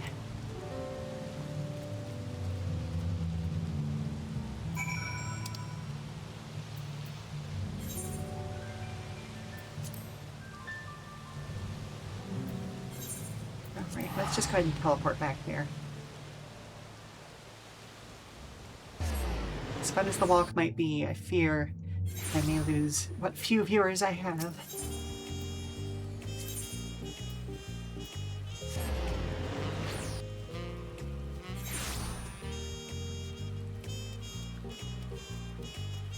Love a muted trumpet.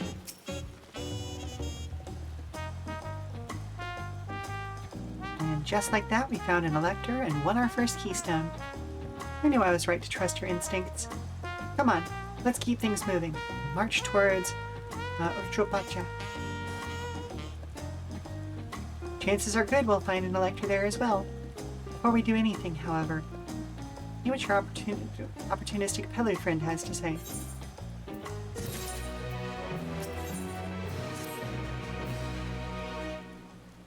I've been waiting for what feels like days. I need enough of Bruk, Evu's tacos to feed an army. What is it you'd like to know?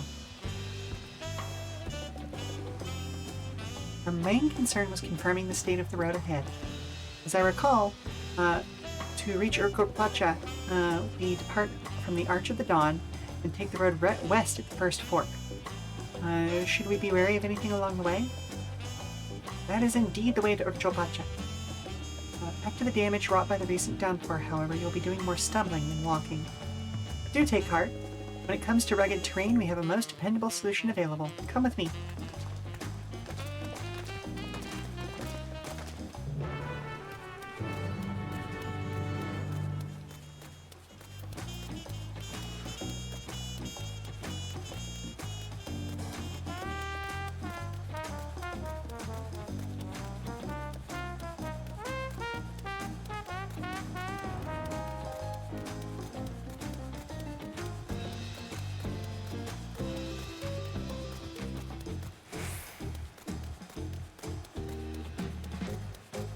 Ba-da-ba-da-ba-da-dum.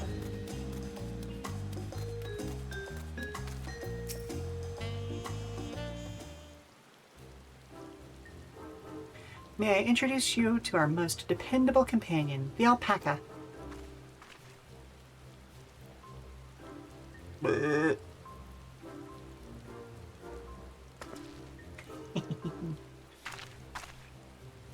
These animals can traverse Orchopacha's steep mountain trails as if they were gentle fields, and all while carrying heavy loads. Our merchants would be lost without them. So they fill much the same niche as our chocobos back home. You don't have alpacas in Eorzea? Alpacas are native to Tural. Eorzea has its chocobos, and the eastern lands have their horses. I go to the trouble of breeding another pack beast in a place which ill suits its qualities, and where it's not needed anyway. Huh. But must we bride these little monsters? I get the impression you aren't fond of alpacas. When I was small and, being a bit naughty, I went around pulling on their wool. One of them spat on me, and it was the foulest stench you can imagine. I see. What are they like to ride? Alpacas bred as mounts are inquisitive and docile. Even those without experience find them easy to handle. I'm really doing this then. Oh, was my information useful to you? Yes, very helpful. Even if it wasn't what I wanted to hear. Good, I'll take my payment now. What? You want me to pay you? Well, I guess I should have expected as much from a Pelu merchant. Let me see what I have on me. The Pelu value the act of spreading joy through trade, as you should know. They take pride in making deals that benefit both parties.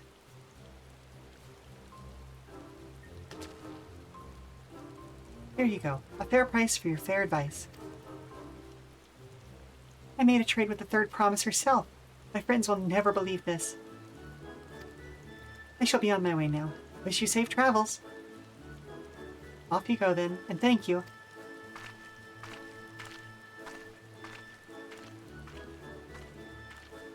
I better not get spit on again. You brought that on yourself. Remain calm and gentle, and so will they.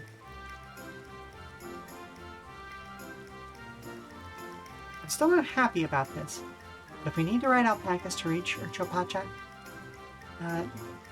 then that's what we'll do.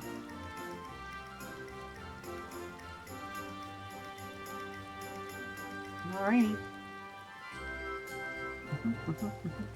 Nodding heads all around.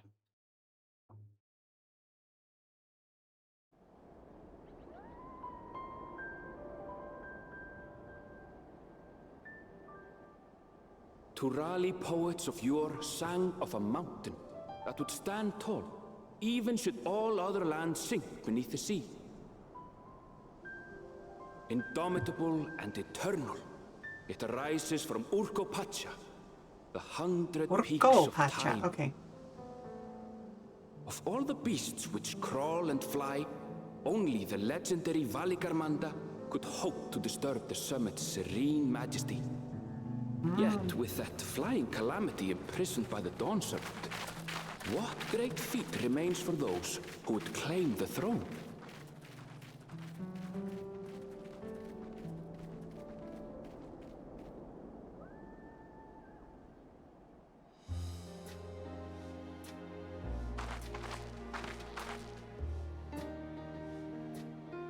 So this is Orchopacha. I've never actually been here before.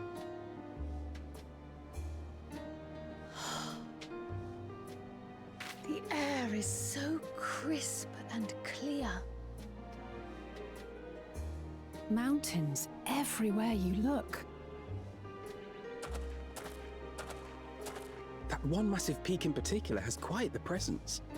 It puts me in mind of Som-Al. That is Workor Sormor, the tallest mountain in Tural. Its sheer height makes it an imposing climb. But there are other reasons the ambitious keep their distance. Oh? Large beasts, such as gigantic birds, perhaps? Do tell. Where to begin? Excuse me, but you're Wuk Lamat, are you not? I hadn't thought to encounter one of the Dawn's promise here, of all places.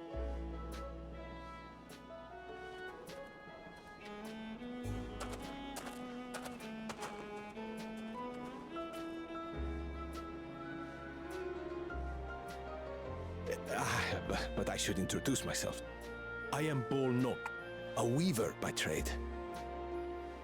Oh, good glottal stop in there. Well met, Bolnok. We're on our way to Watrunpelo. Oh, truly, I've just come from there, as it happens.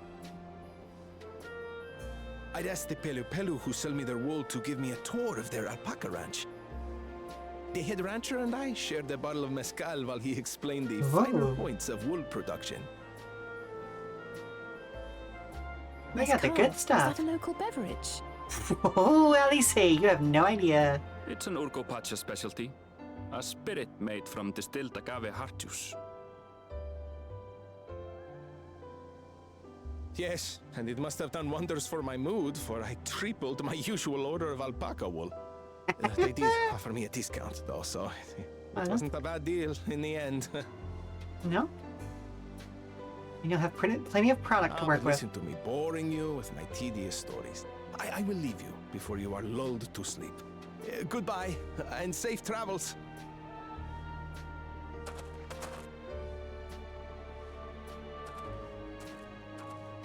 Oh, silly me. I almost forgot to say the thing I actually wanted to say. Peace for Tural. I agree with your vision, Third Promise. You have my support in your bid for the throne.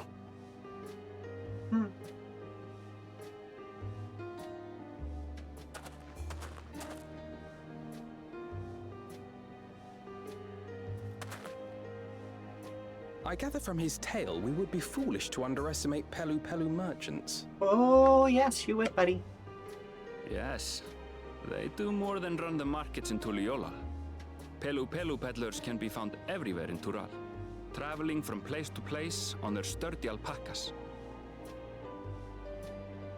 They are effusive and engaging speakers, and many's the customer who's been talked into spending more than they bargained for. They won't find this customer so easily charmed. Oh, Wuk Lamat.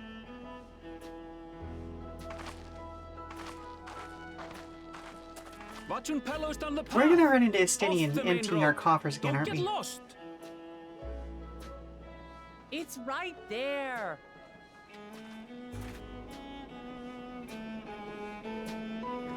Like, he's gonna be here spending so much money.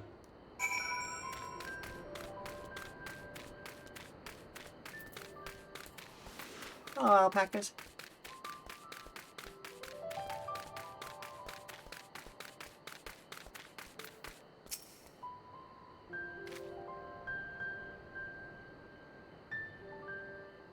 This is it. Watrunpelo, home of the Pelu Pelu. Wuk Lamat should have arrived before us. Yep, there she is. That's not good.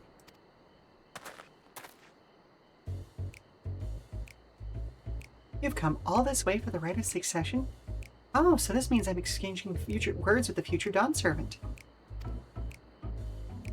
Please, the outcome is far from decided, but it is a possibility. How fortunate then that I deal in cloaks woven of especially luxurious alpaca wool. Such a garment would look magnificent when draped over the sharp shoulders of our budding ruler. And a nation's ruler should dress her best for her adoring people, yes? Finery for our finest lady, that's right. Come, third promise. My well-stocked shelves are but a few steps away. Finest lady. I like the sound of that. Alright, I suppose a quick look wouldn't hurt. What were we just talking about? Erinville, when did you...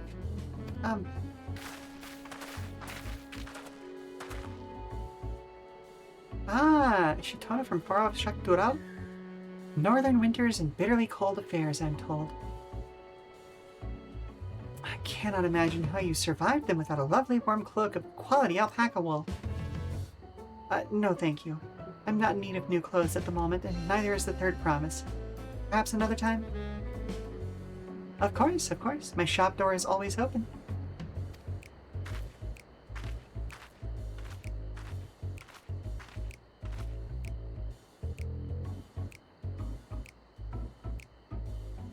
You were saying something about not being easily charmed.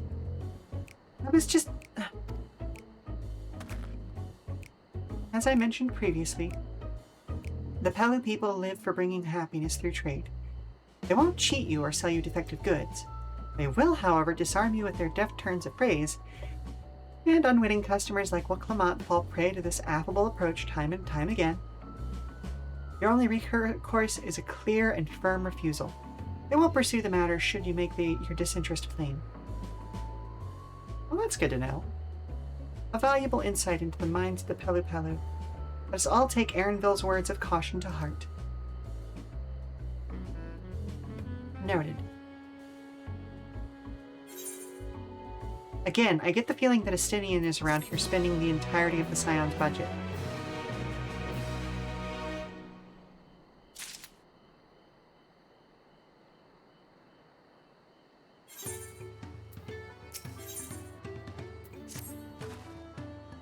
Not my finest moment, I'll admit, but now that we're here, let's do what we came to do, find the Elector.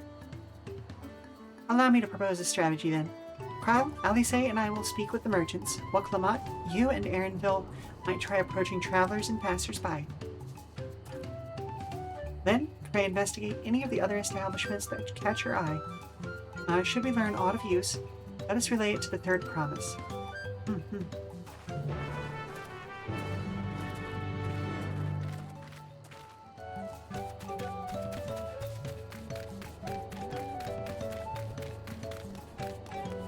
Good cloak would be nice, but this expansion has me thinking about getting a nice poncho. Like just a nice wool poncho, you know?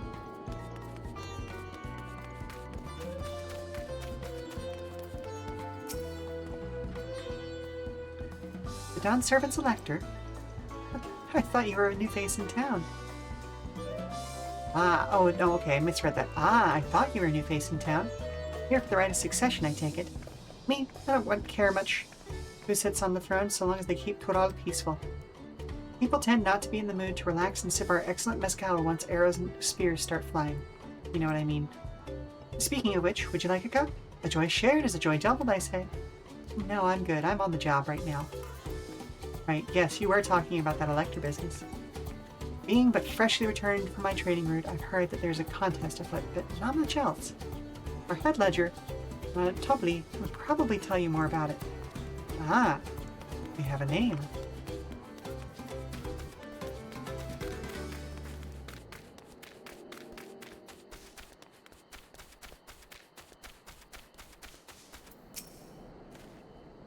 Electors?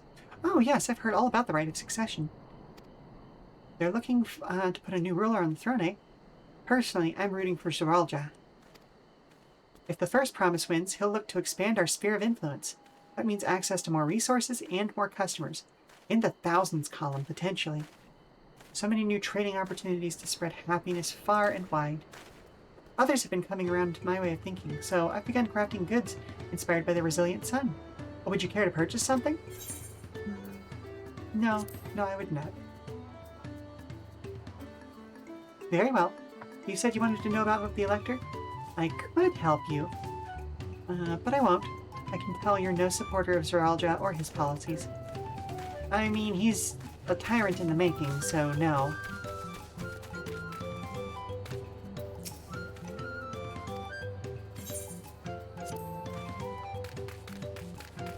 Let's just go ahead and unlock these.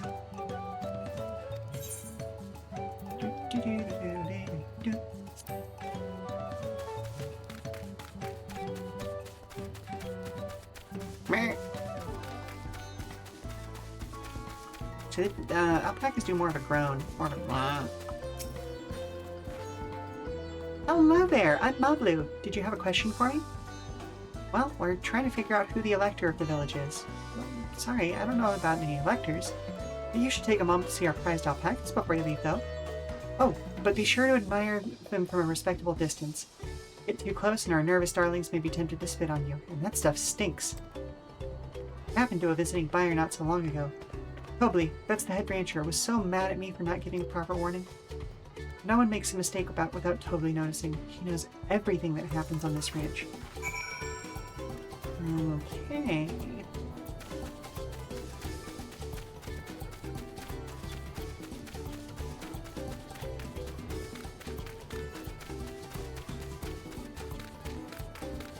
So, from that sound, and the sound of that, wow. Words are difficult. We know exactly who we're going to be talking to.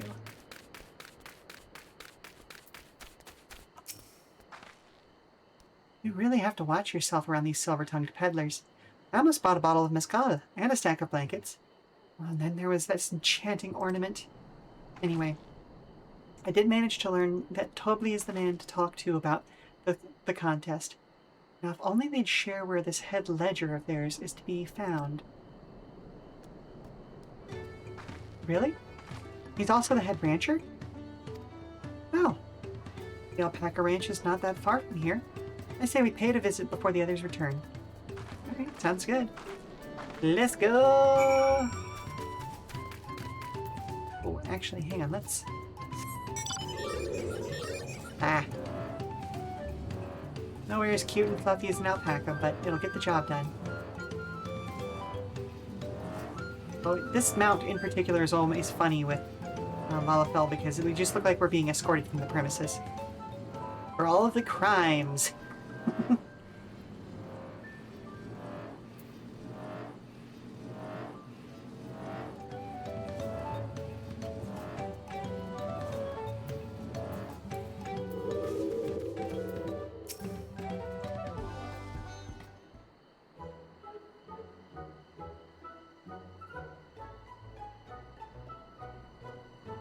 You doing okay, Wuk Lamat? That is a lot of alpacas. Still, we know the head ledger could be here somewhere. Can't let fear deter me. And not to say that I'm scared, of course. Uh-huh.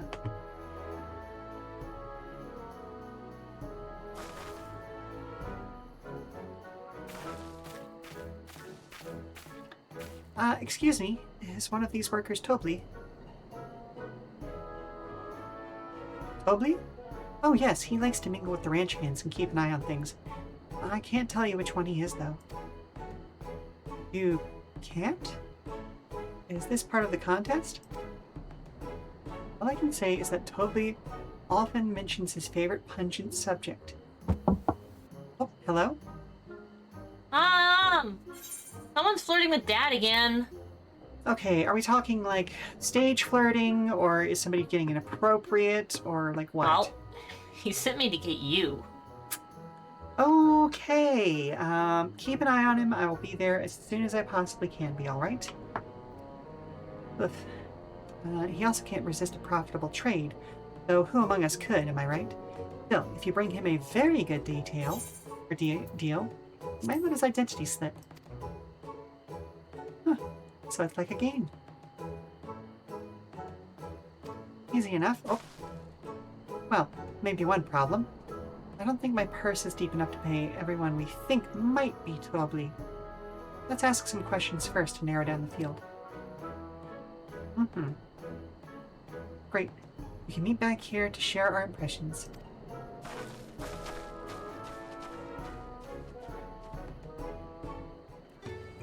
Okay, I'm gonna go save V from whoever's heckling him. We'll be back in 5 minutes. And in the meantime, if you would like to just stand up, stretch, do all that good stuff, We are going to play a commercial while I'm gone, but you don't have to actually watch it with your eyes. Just let it play in the browser. So, yeah, refresh your drinks, get some food, all that good stuff. We'll be back in 5 minutes, okay? Hey, don't be mean. We're just defending him.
The St. Louis Blues.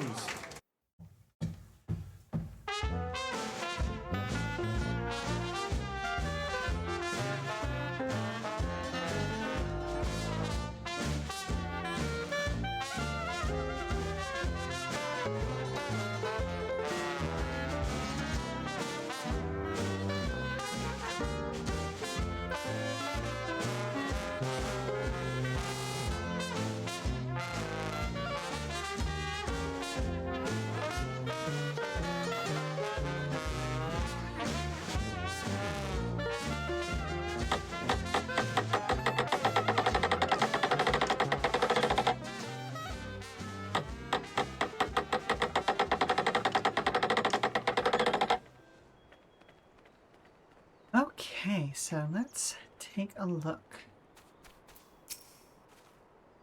Well, obviously I'm not Tobly. I mean, oops, I shouldn't have said that. Well, you're meant to find out for yourself who Tobly is, or if an elector is even in the village at all. Good luck.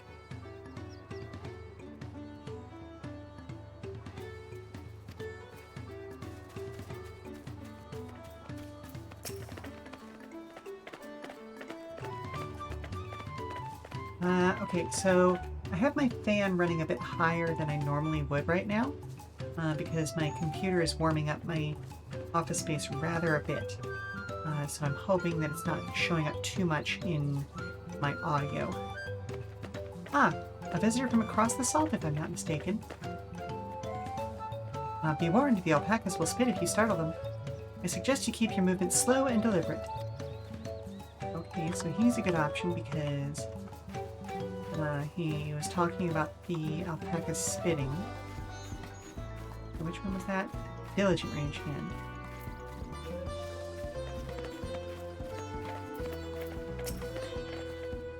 Am I Tobly? Yes, that's me. Excellent work from the third promise in her entourage. Sharp instincts. Shall we commence the rite of succession then?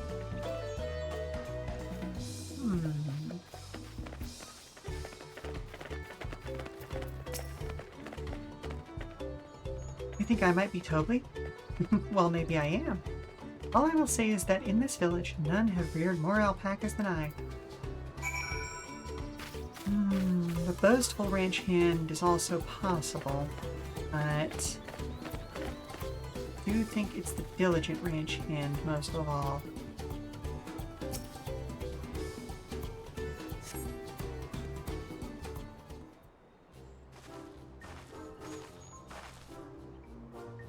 I see we're both done with our interrogations. So who do you think it is? I have my suspicions, but let's hear your pick. I think it's the diligent ranch hand. He was careful to warn me not to get spit on by the alpacas. The worker is so intent on stable chores. I had my eye on that one too. Time to rip the mask off our mystery ranch hand. Oh, so to speak.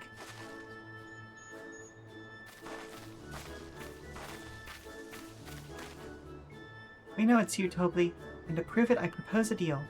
A generous sum of coin for confirmation of your true identity.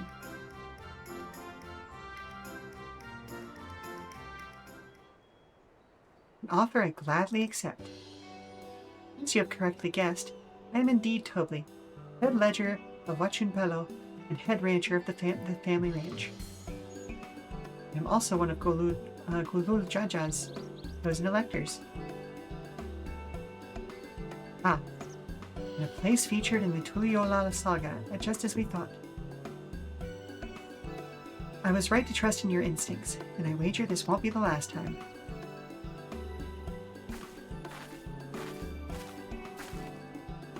She found you out fair and square, Tobly. And I'm glad she did. Would have been a pity had her bid ended here.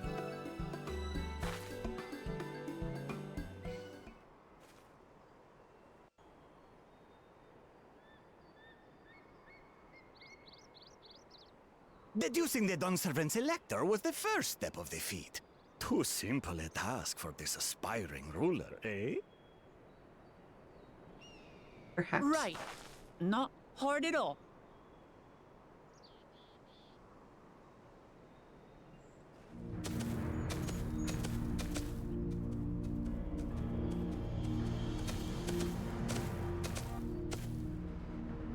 Mamulja. Zorolja. Or Zoralja.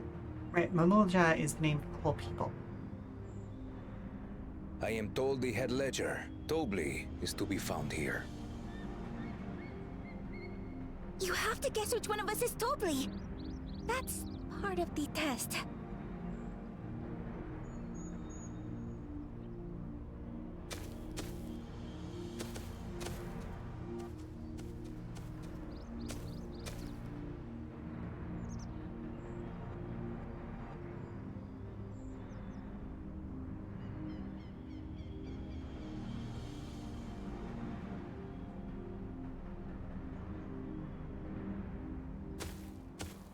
You're Tobli. Without even asking a single question. Very impressive indeed. He did. Without He just tried amusing using prologue out of the intimidation. way, we can proceed to the actual challenge. Per the Dawn Servant's instructions, I was free to devise any manner of feat. I considered a number of possibilities in the 10th column. But I think I have a good one.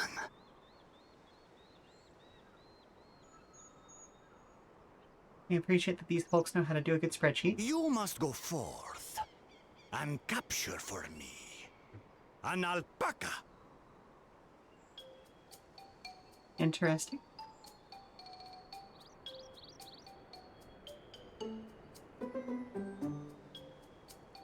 While I've not had the best experiences with alpacas, aren't they generally docile creatures? That doesn't sound like much of a challenge.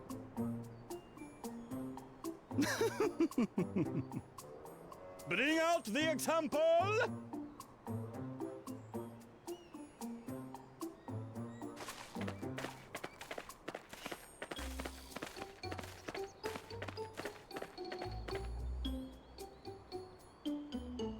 Oh, I just had to sneeze hard enough that I got knocked back in my chair. Kind of alpaca. Would you please approach the animal, Third Promise? Who? Me? Well, it should stay calm if I stay calm, right? That's what Erinville said.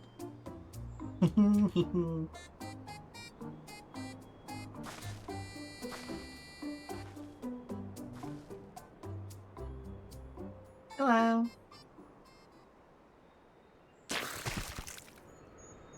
Ah! The little monster spat on me! Mood. Ah, that stinks! I can't. I mean, fair reaction, I suppose, if a little dramatic. Alpacas are paradoxical creatures, being both extremely curious and extremely cowardly. Press your luck when they're frightened, and you'll get a face full of spit, as you've all just witnessed.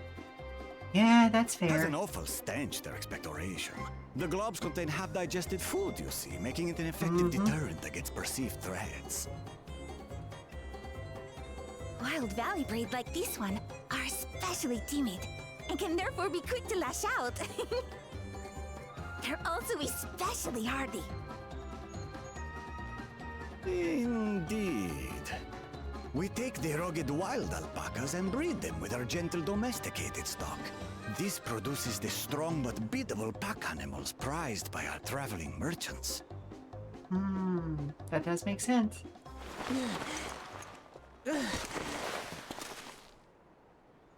That's all well and good, but did I need to bathe an alpaca spit for you to make your point? So, the task is to catch a wild alpaca. That is correct. But be warned that it is a feat easier said than done. I suggest you prepare well before you enter the valley where the creatures dwell. And by you, I mean the claimants only. Allies are not permitted to assist with the catching.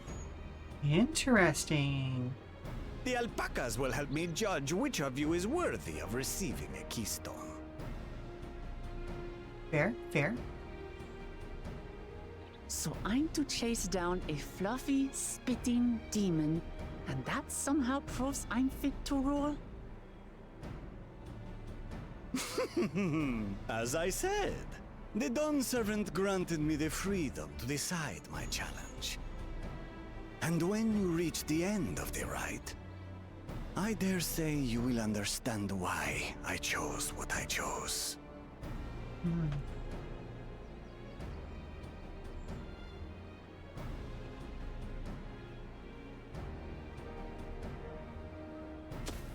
Very well.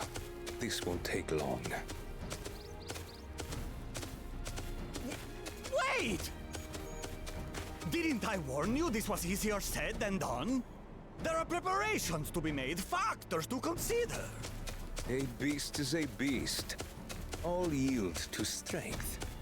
That is not true, sir.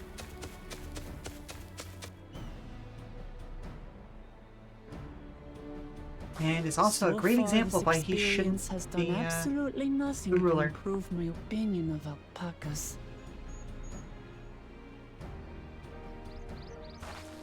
Well, I think they're cute.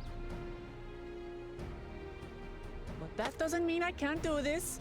Revolting spit aside, they're just another animal.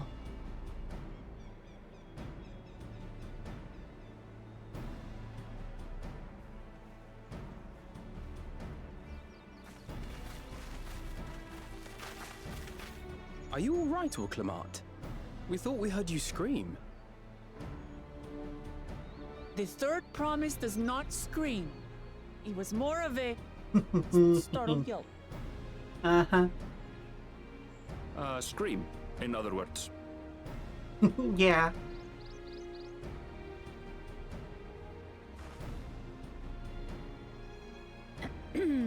Did you find the Elector? Oh, we certainly did.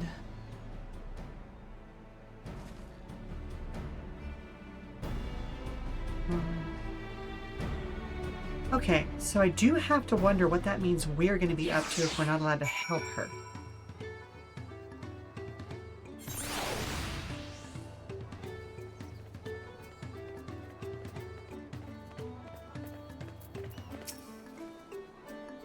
I had to go and wash that nasty stuff off my face. I think I got all of it. Would you mind taking a sniff for me, just to make sure? The stench has ruined my sense of smell. Hey, I saw that look.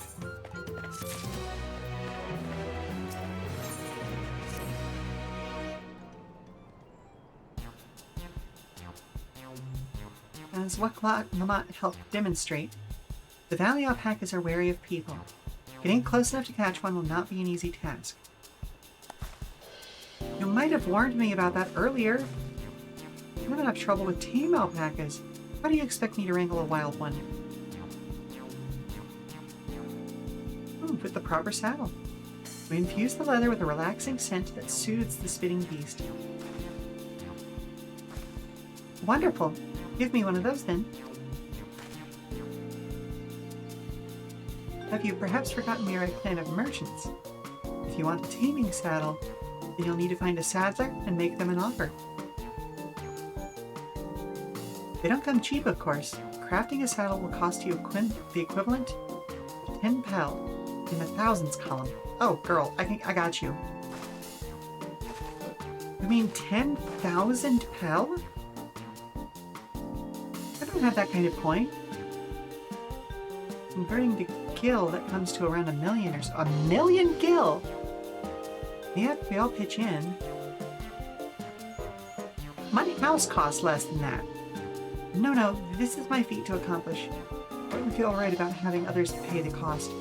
I'll find the money, somehow.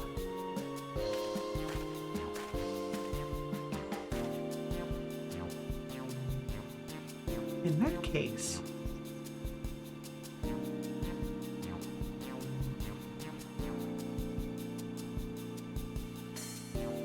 that basket of wool is worth the sum you paid me earlier. 1 pel, in the hundreds, Callum. Beginning with the wool, you can trade for even more valuable goods until you have something suitable to bargain with for the saddle. Well, that's a nice gesture, but you think I can turn 100 pel into 1 million? Well, that's 10,000 times more. We need 10,000 pal, not a million. So we're looking for 100 times more. Oh, right. I panicked and got it confused with Alpino's a million gil.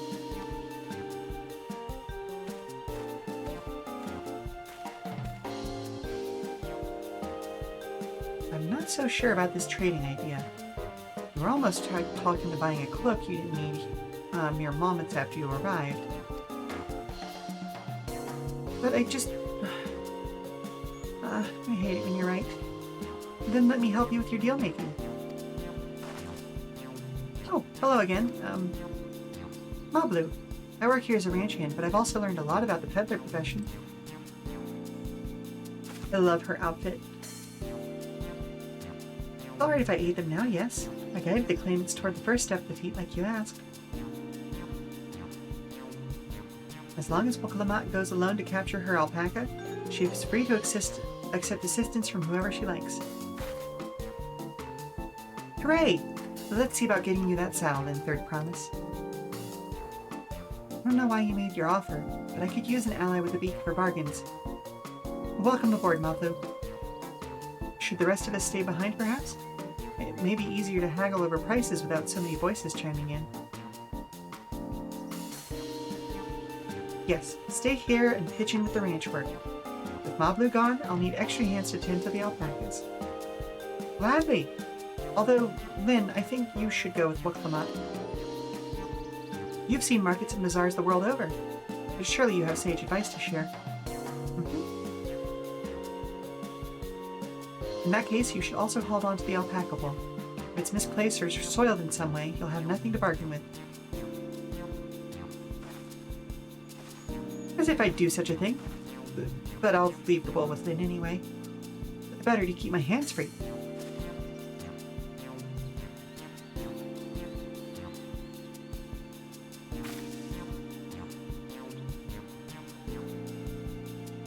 To begin, I suggest we try trading the wool to Havli and saddle it. He won't agree to the deal, of course, but it'll give us an idea of how much he'll accept for his wares.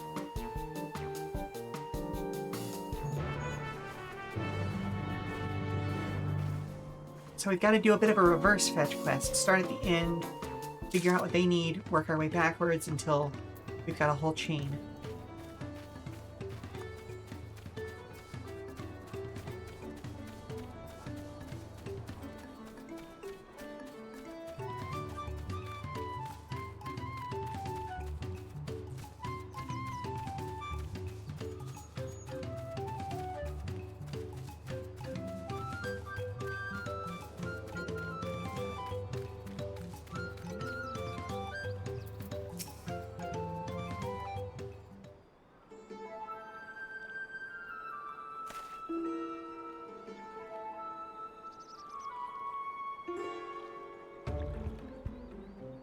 Something I can do for you?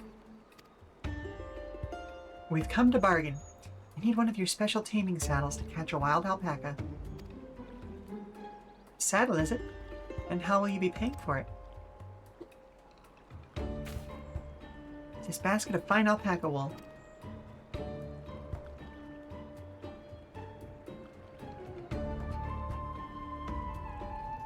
What use does a saddle maker have for wool? Besides, this would barely cover the cost of a single strap buckle. Offer me something I actually want.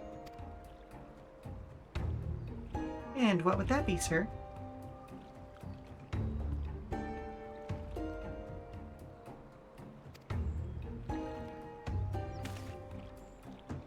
Mescal. I like to nurse a cup at day's end while I inspect my finished work. Bring me a jug of quality stuff and you've got yourself a deal. This bodes well for us. Such mescal can be bought, or can be had for only 5 pel in the thousands column.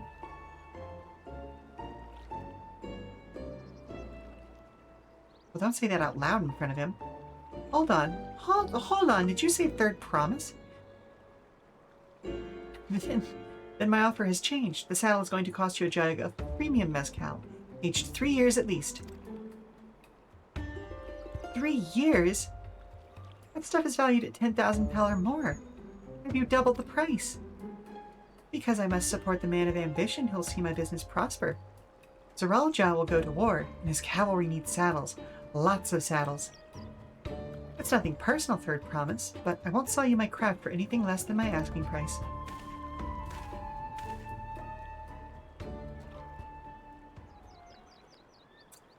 Well, loose lips sink ships and all that. Can't say I blame him.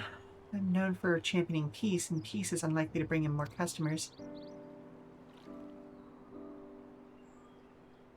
Those of our grandparents' generation remember the dark days when the clans were at war.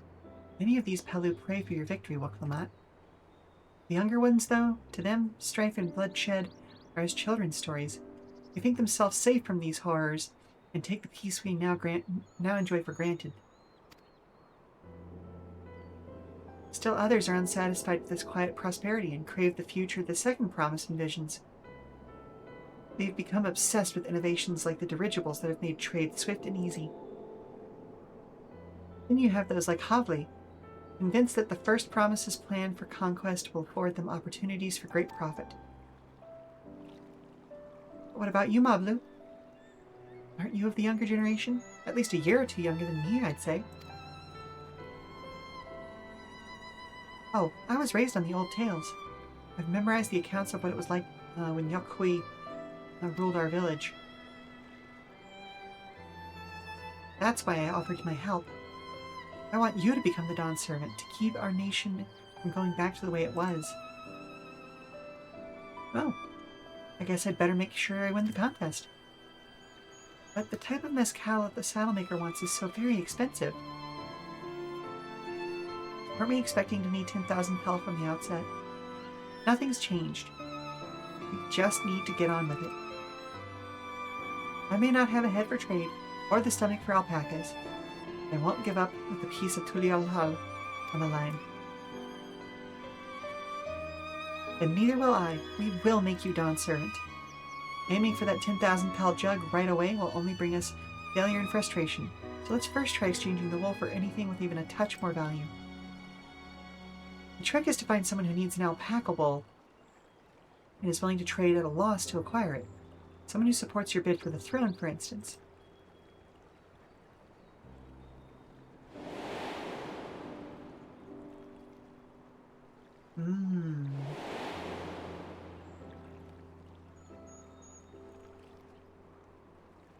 Well, there was that clothing maker. Oh, of course, the weaver. Bolnok was his name, I believe. He went out of his way to say he agreed with my vision and he was here to buy wool. I think I remember the direction he was going, but for now, let's head back to the road where we first met him.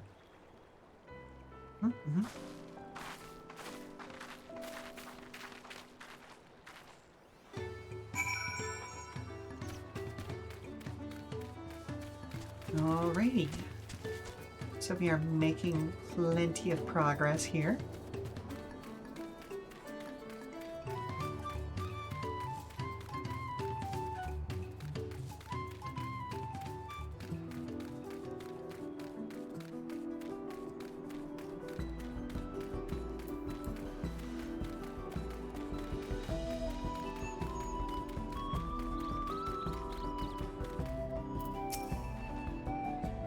This is the spot. After Bolnok talked to us, he walked off to the south. And he was probably going to Ikuvlo's Inn. Most visitors from to Wachunpelo end up staying there. Let's go and check, shall we? Oh, starting to lose energy a little earlier in the day than I normally would. I may need to call it a little bit early. But we'll still make it to 3 hours, I think.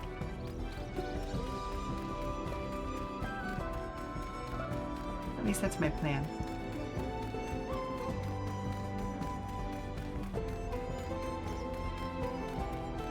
Ah.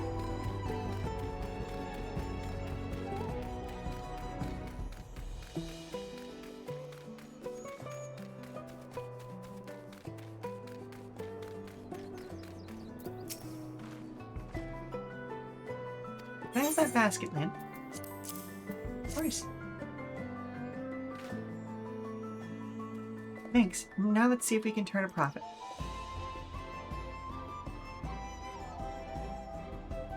Well, Nock, I'm glad we found you. Are you interested in making a trade? A third promise? You wish to do business with me? Might I ask what this is about? Well, a lot has happened since we last spoke with you. Here's the gist of it.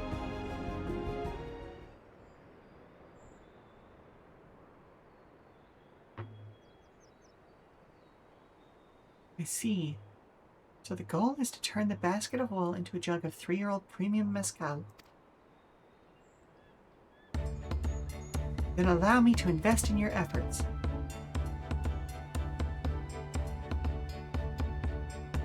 Peace in Tural is what allows me to cross freely into the lands of my suppliers. Naturally, I would prefer one that pledged to preserve the peace, and that peace win the throne. Thus do I humbly offer you this wool poncho, a small token that I pray contributes to your victory.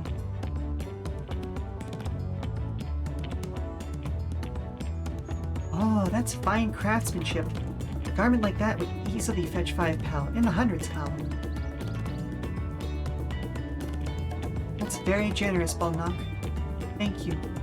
I promise I won't let you down.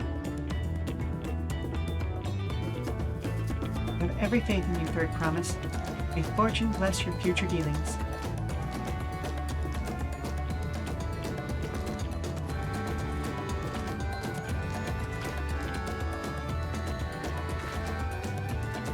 I can't believe you quintupled your investment with your first deal. We're off to a spectacular start. Only because Lynn remembered our weaver friend. All I did was hand over the wool. That's not true. The connections you build with people are vital. This is one of the most fundamental precepts of trading, one which you've instinctively mastered. You think so? I know so. Now, let's take our 500 pel poncho and trade it for something even more valuable. So, oh, hang on. Hey, here, Lynn, you take the poncho. If I lost it somehow, Aaronville would never let me hear the end of it. Fair enough.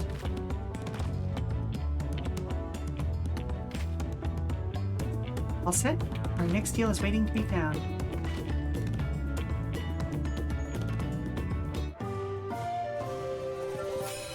I love that. You've traded 100 pel basket of alpaca wool for a 500 pel wool poncho.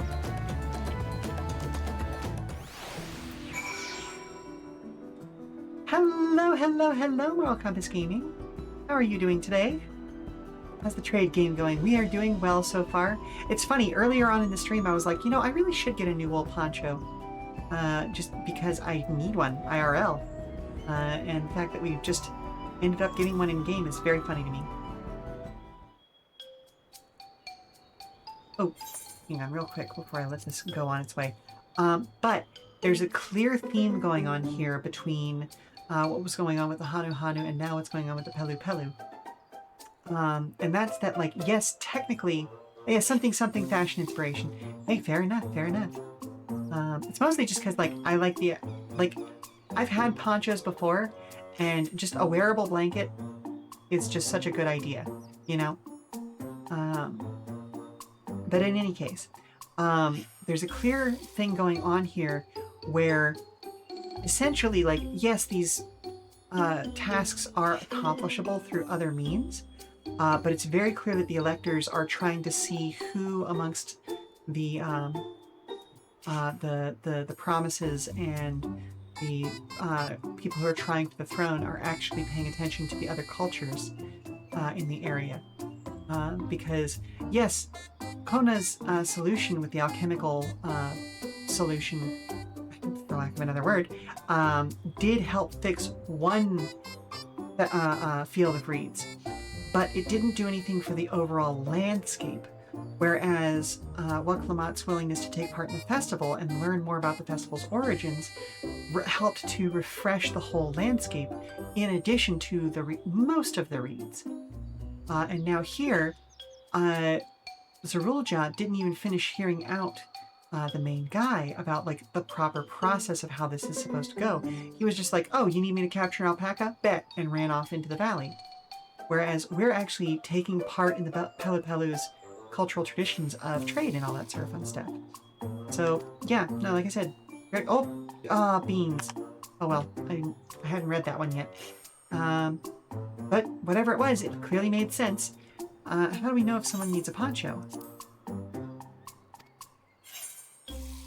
They aren't wearing one? Or they have a fabulous sense of style? Well, that's the obvious answer, isn't it? We look for a person without a poncho and hope they're eager to buy ours. Well, there you go. We find the demand for our supply. So, where should we begin our search for prospective buyers? There are any number of places, but we could do worse than starting right here at the inn. There might be interested travelers.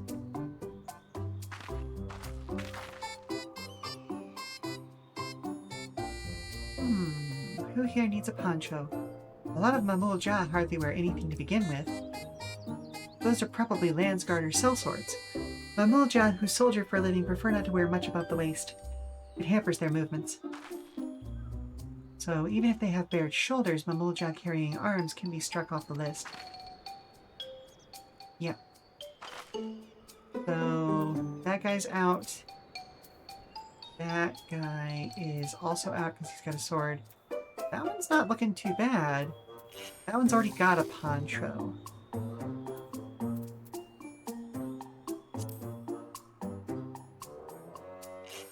Let's see, no coat or cloak, but also no weapon. We might have a winner.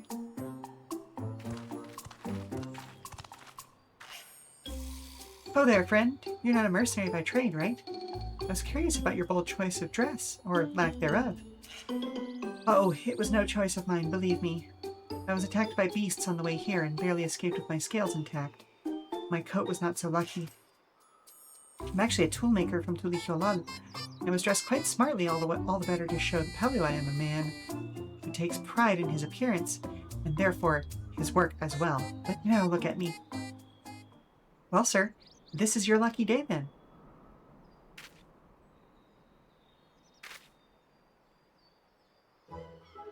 What a splendid poncho! Oh, this would be the perfect replacement for the coat I lost. We'd be willing to part with it if you'd like to make a trade. Or one of your fine tools, perhaps? But what about this hatchet? I crafted it myself, and will vouch for its quality.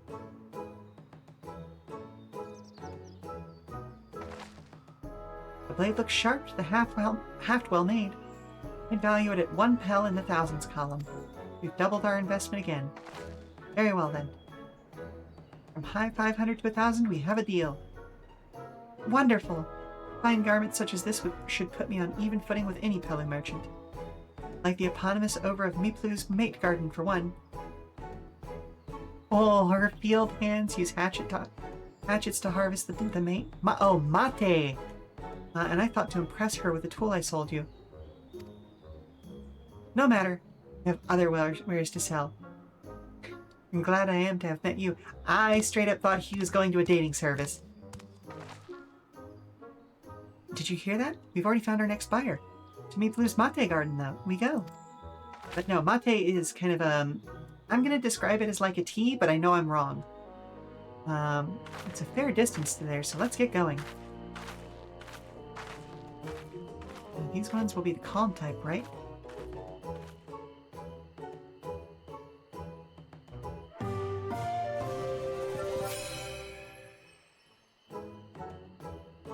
Success!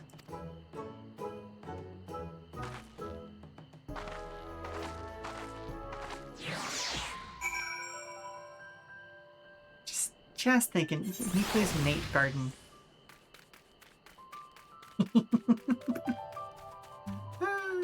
I mean, I suppose you could mate while drinking a mate.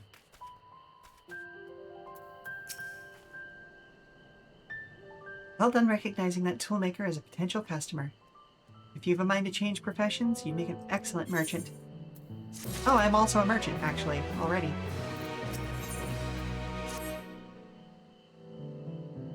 Before we get moving, you should be the one to hold this.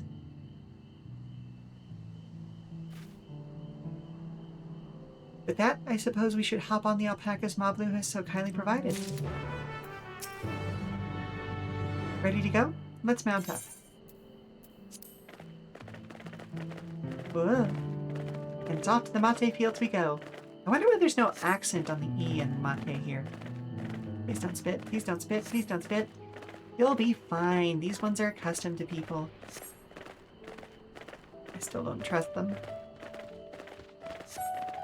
You have a knack for writing no matter what you say.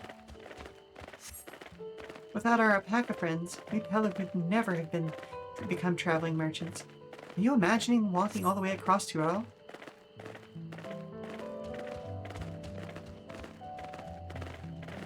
I swear that mountain is too tall to be real. Oh, it's only a model. Workhor Zormar. Wasn't that its name? Forbidding sight, isn't it? One I've never appreciated up close. You have to take the long way around the cliffs to get there. The highlands belonging to the Okui. Ah, okay, so that's how we'll be encountering them, I suppose. So, Mablu, you said you were learning about the peddler profession. You don't care for ranch work? Oh, no, I love it. I love working with alpacas. But becoming a peddler has always been a dream of mine. I'm not sure I have the talent for it.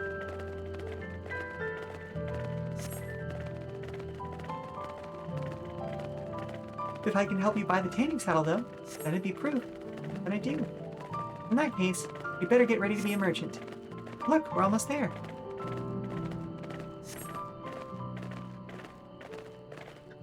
Oh, this much of a hill would be a nightmare. Better than the stairs from earlier, but, you know. Still, quite the angle.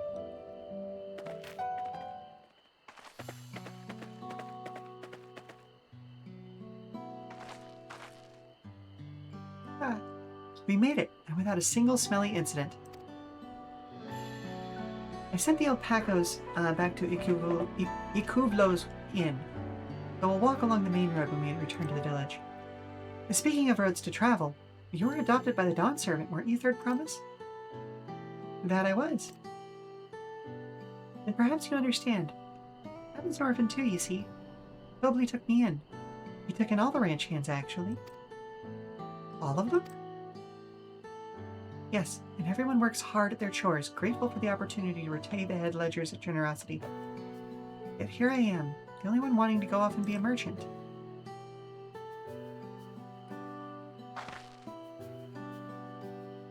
I'm sorry, I don't know why I'm telling you this. We need to keep trading things for your saddle if you're prepared for the feat of gold. As it's mate harvesting season, they can't have too many quality hatchets. Add to that Wuk Lamat's way of with people, and we should have no trouble making a favorable deal. Oh, that's me flew over there. Pass the hatchet to the Third Promise, and let's get to bargaining. Oh, hello? I hate to interrupt your stream, my little flower. No, you're fine. But there's a customer issue out front? Oh? Small issue, large issue, like, is Just this a the major former. problem? No? Okay. Alright, I'll be with you in just a couple of minutes, alright? Oh, actually, hang on. Now's a good time anyway. Let's see. Well, you know what? I'll do one more section. I'll do one more, like another half hour or so. So we're going to do our 5-minute break, and then we'll be back for about another half hour, and then I'll find somewhere to send you all off to, okay? How's that sound? Oh, goodness gracious. So, like I said, 5-minute break, so we're going to run a commercial while we're away. Stand up, stretch, leave it on your screen, but you don't have to watch. That's the rule, right? So, I'll be back very soon. So, did somebody, like, shoot him a dirty look? Is there going to be a problem? Like, what's going on?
Alright, you have that little axe for me?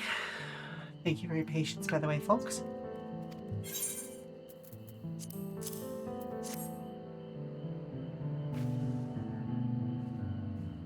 Thanks. Now to see what we can get for it.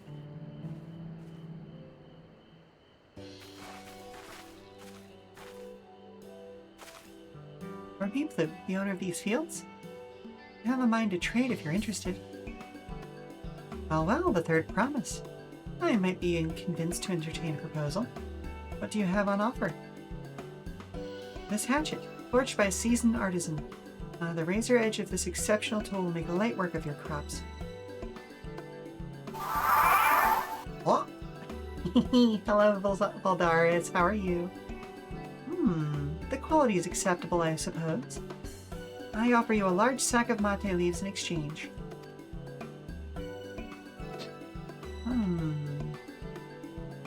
A sack of mate leaves is valued at 1 pel in the thousands column. Same price as the hatchet. This deal would bring us no closer to the mezcal. If I may, Mistress Peeplu, it's harvesting season, is it not? Does not the demand for hatchets afford them a higher value? It is indeed the season, which is why I procured an ample batch of tools well in advance. Ah, that makes sense. We've missed the window for demand. In that case, we'll have to fall back on connections. Think of it this way. A generous deal here will put you in the third promise's good graces. Surely that's worthy of consideration? I do not wish to give offense, but I must tell you that I stand the second promise. His innovations will improve every aspect of our lives, I believe, including farming. I'll no longer have need of hatchets. I assure you that I have nothing but respect for Wuk Lamat. That is why I'm prepared to purchase a spare hatchet at a fair price. I suppose it is fair given your reasons, but we ourselves would be no better off for the transaction. How about this then? If we were to help bring in your harvest, would you give us a better deal? As a matter of fact, I would. Until Kona's reforms come about, I can always use more hands in the fields. And you can go ahead and add our labor to the bargain.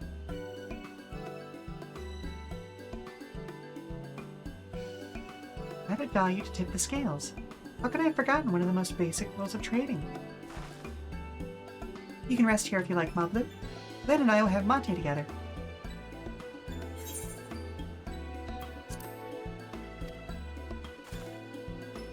Oh no, I'm helping too. Off to the fields then, and mind you pick the healthy leaves. I'll take 5 good bundles from each of you.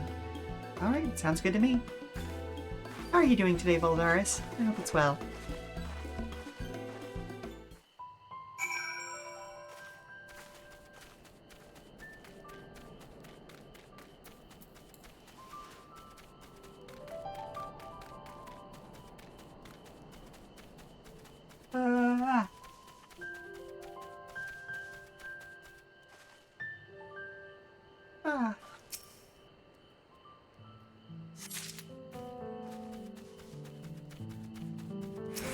Funny enough, one of my crafting jobs is as a botanist.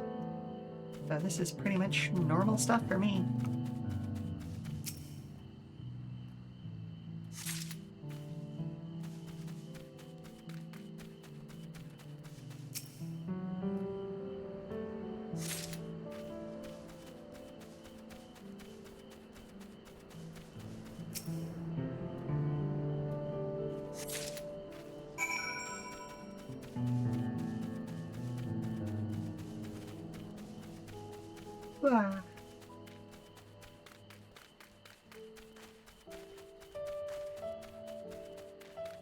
Pretty okay, but better than the last few days, so you'll take it. Well, it's good to hear that there's been an improvement.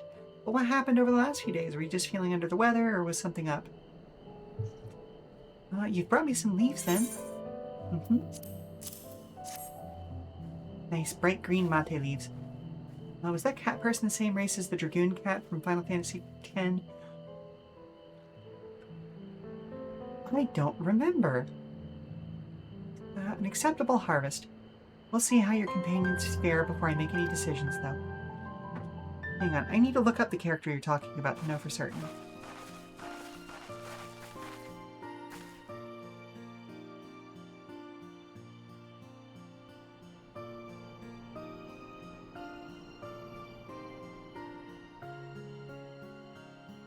Thank you, Third Promise. This is more than enough to hold up your end of the bargain. Now it's time to honor mine. After adding the value of your labor to the price for the hatchet, I'm prepared to offer you a full stack of our highest grade mate leaves. Premium mate. Bought at the shop, one of those leaves would cost no less than 5 pel in the thousands column. Nice. Been a while, so you can't remember any names. Then we can bid farewell to this hatchet.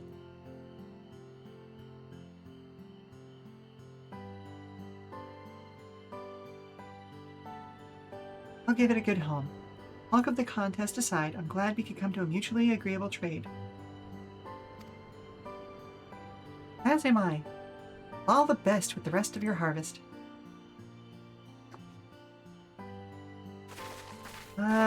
Was it Kimari Ranso? That's the first one that comes up on the wiki. Hang on.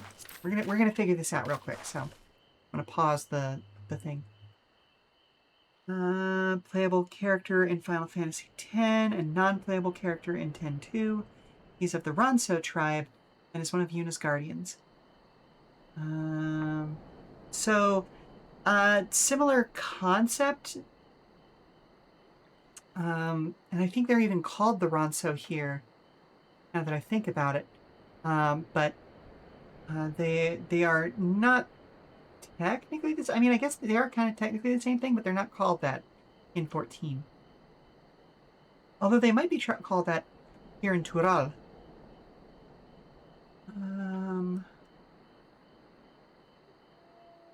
Oh, goodness gracious, excuse me.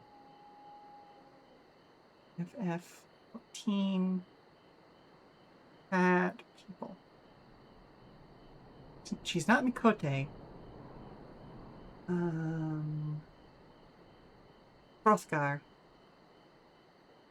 On the first, this race is known as the Ranso. Oh, okay. Gotcha. Okay, I knew I had heard the name in the game before. So on the first, which is where Shadowbringers took place, they're known as the Ranso. But here in Tural, they're known as Shpral. Neat. And now we know.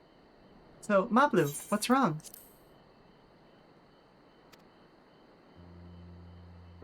As I was saying before, even after everything Tobli's done for me, I'm planning to abandon it all and become a merchant. But then I needed your help after forgetting a basic rule of trade. How can I expect Tobli to accept my decision then? Have you mentioned your plans to leave?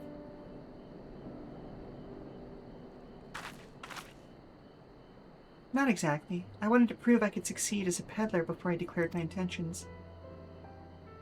I seek to follow in my father's footsteps, but not because he expects it of me. I want to preserve Tural's peace, and becoming Dawn Servant happens to be the best way to do it. You should live a life of your own choosing. I wouldn't be surprised if Tobli held the same opinion. Talk to him.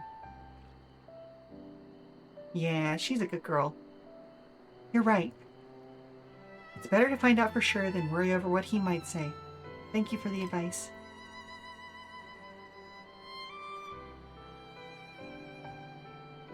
But first, we have a saddle to buy. I want that success under my belt so I can be sure of my decision. What's next, then? We try to trade our tea leaves for something halfway to 10,000 pel? No, I think we're close enough now. I say we go straight for the premium mezcal. Bargain our way into double the value, eh? Think you can do it? Trust me, I will make this trade work. I admire you, Third Promise. But you're holding your own against such strong competition for the throne is inspiring. Am I really holding my own against Kona and Zoralja? Yes! You are learning far more about the continent and the cultures therein than either of them are. I mean, of course I am. I'm Wuk Lamat of the Dawn's Promise, after all.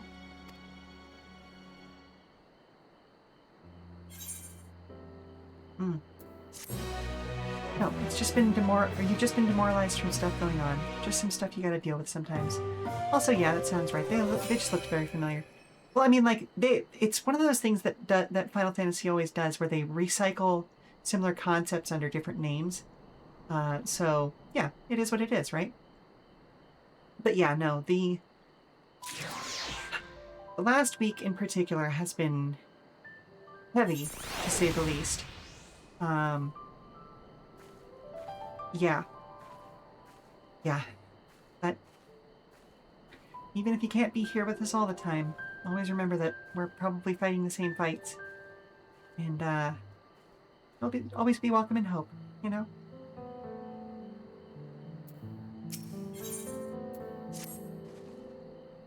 Before we go, let me give you the mate leaves. I don't need to risk proving Erinville's point.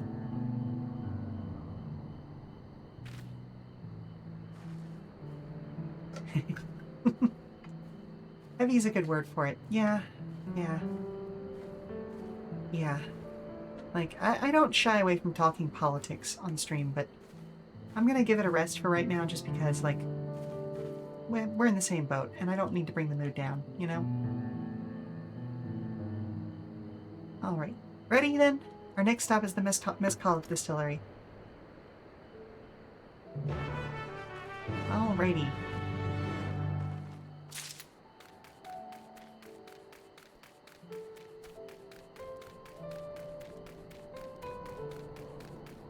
Wait.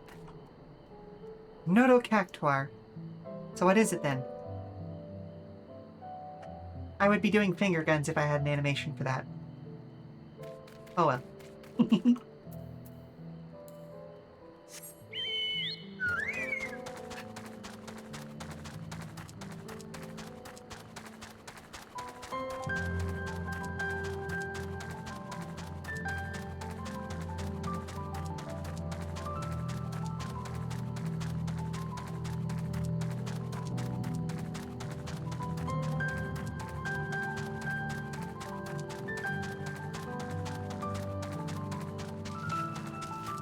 Cebu's Coffee Grounds.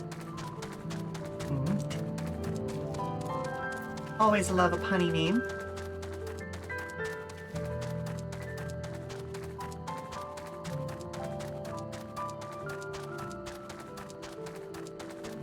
Barb moles. Ooh, cactus moles.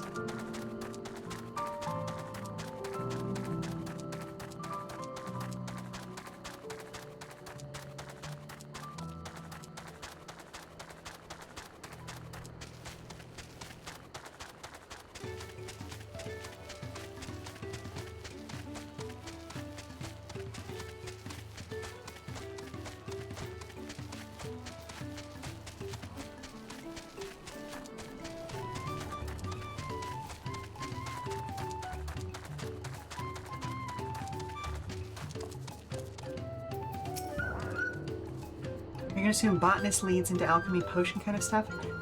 Yes.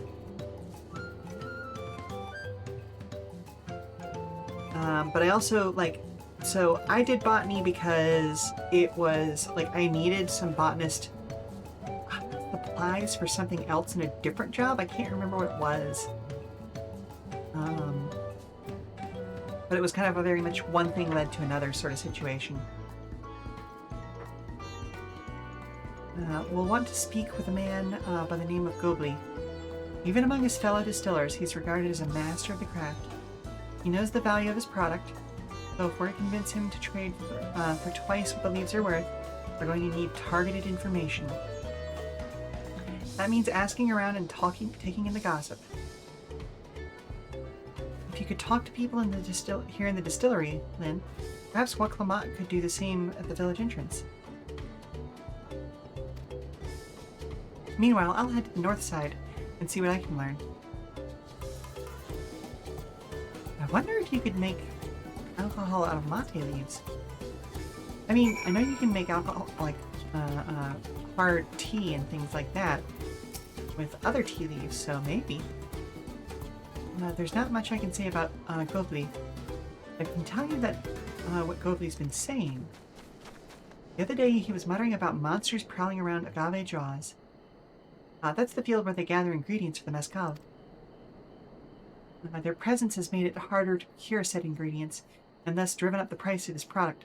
A boon, some might argue, but it's hard to celebrate when it affects the work as it does. You can't rightly bring joy to people if you can't keep making the thing you love. Excellent. Alchemy was always my favorite profession in World of Warcraft. Hard to beat all the boosts and bonuses you get from it. There is a whole alchemist job in this as well. And I do think that the alchemist job ends up using a lot of materials from the botanist job. Like, it's the field and hand stuff, it creates a really, really wonderful feedback loop. Because like between botanist and fisher, I get most of my ingredients for my cook job. Or what did they actually end up calling it? It's not cook, it's culinarian. It's very fancy. Ooh la la. Me? I'm a chef from Tural. I often come up here to buy Goldblee's mezcal. Find this in Tural, according to my customers. He always brings out a jug during our dealings, but I can't handle the stuff too well myself. I take small sips, not wanting to be impolite, you understand, but still end up so addled as to agree to whatever price he quotes me. It would be nice to have less potent refreshments during such conversations, else I might have to seriously reconsider our arrangement. Oh. So he might long-term be harming his relationship with his customers. Goblin might be adept hand at distilling, but he's got no sense when it comes to appearances. Rumor has it he's been invited to the palace for business negotiations. He presents himself to the court wearing his usual rumpled attire, though. He'll be laughed out of some perch. Ah. So the dude needs some help in a few different ways is what I'm hearing.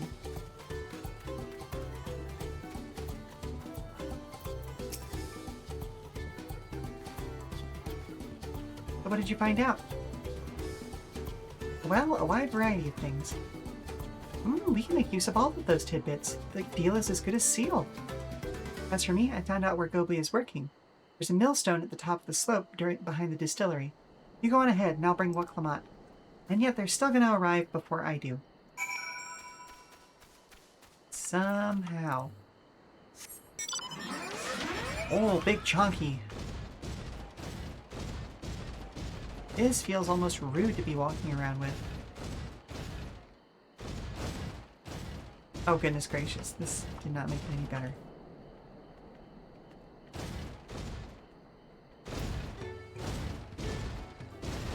She's gonna... Okay, no. Can't get there from there. Oh, I just jumped through a cactus. Oh, Nelly. Up. Up. No, I'm too tall. Too tall? Yes, I'm too tall for that jump. Clearly.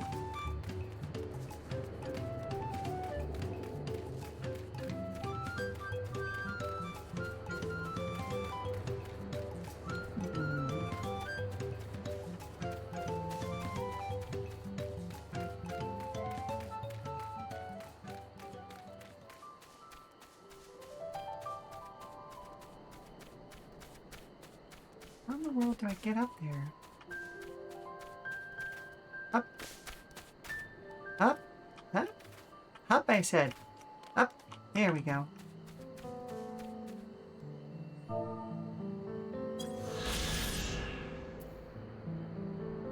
Nice.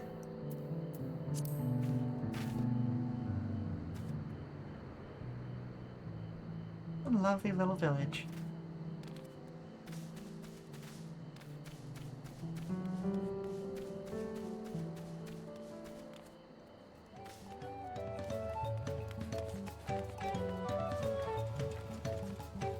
Okay, I love that they actually managed to animate a properly working millstone.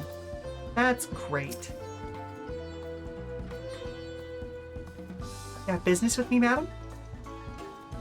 Or why don't we talk down below so as not to distract the alpaca from his work?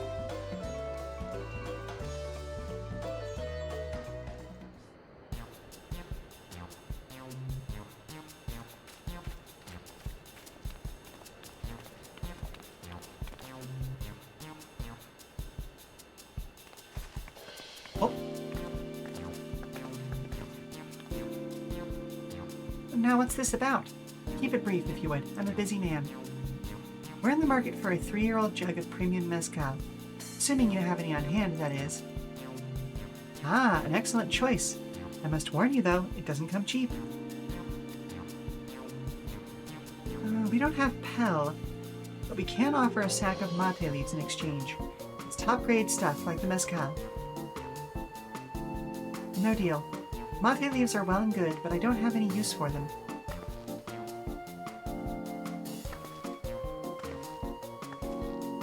No deal? Just like that? Still, I'd hate to send you away empty-handed. Why don't we sit and chat a while over a cup of mezcal? Now the real bargaining begins. Which of our cards do you want to play first?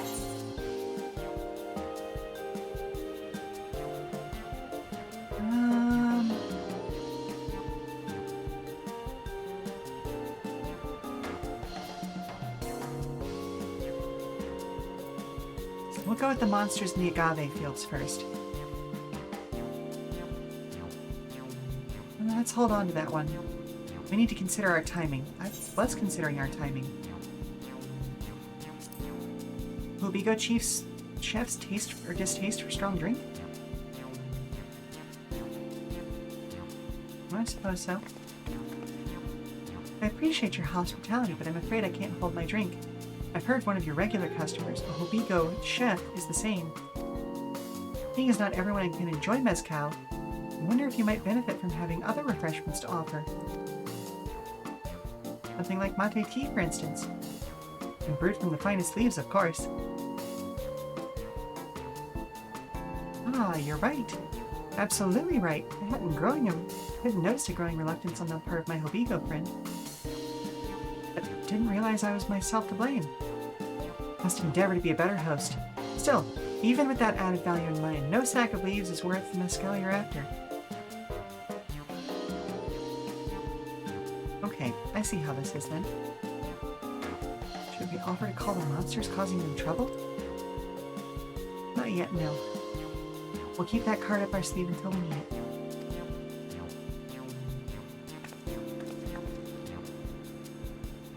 As I expect you're aware, the rite of succession is currently taking place. That's why the third promise has graced us with their presence. But when the contest is decided, the subsequent ascension ceremony and banquet will be a prestigious affair. If your mezcal were to be served there, it would bring your distillery immeasurable fame. Wait, could it be that your rumored invitation to the palace is to discuss that very possibility? As a matter of fact, yes. I must admit I'm still reeling from the abruptness of it all. It'd be a great honor and opportunity, if I can secure the deal. Well, I should think your exceptional mezcal should speak for itself. That said, there's no such thing as being too prepared, and first impressions last. You'll be wanting to wear your very best when you walk into Volok Sunsa. It would be such a shame to miss the chance of a lifetime simply for want of proper garments. Oh. Ho ho ho! Called out. That it would. Are you saying you have garments to offer? Something ideal for court? We have no garments on hand, I'm afraid, but we can provide you with the next best thing, an introduction to a weaver. His name is Bol Nok, and his works are highly regarded in Tuli Hyolal. Girls wheeling and dealing. As a supporter of Wuk Lamat and keen observer of palace politics, I will doubtless be happy to guide you in the selection of an outfit to fit his golden opportunity. Well, that is certainly a tempting proposal, and one of which I would like to take full advantage, but the scales still aren't quite balancing.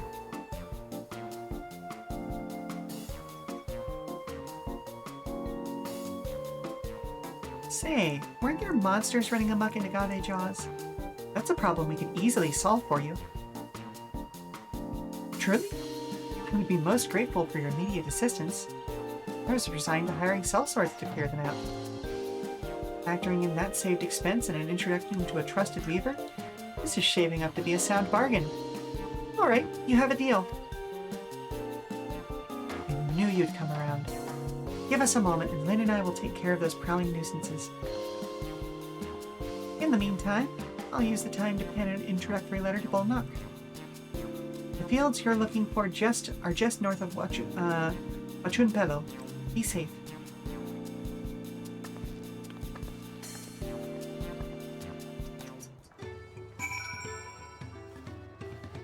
Let's see, how much time do we have?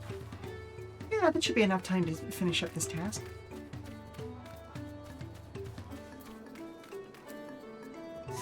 Oh, Mount Roulette, which will you give us? The large lad.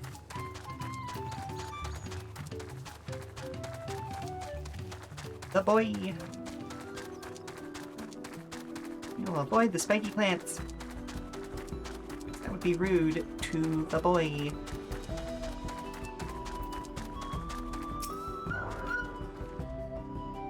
Well, that should be agave jaws, just over there.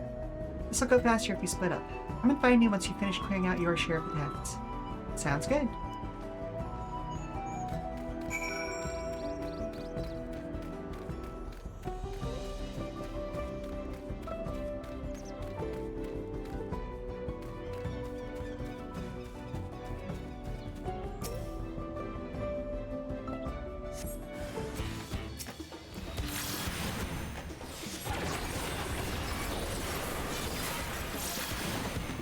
Oh, these have a little bit more juice to them than our last set of monsters we were fighting. Nice. Agave is such an interesting plant. Like, it's amongst those plants that you really only harvest for the heart. But at the same time, agave leaves they've got, like, I know they're useful for something, but I don't remember what it was off the top of my head. If anybody in chat knows what agave leaves are used for, please let me know. It feels like the kind of thing I should know, you know?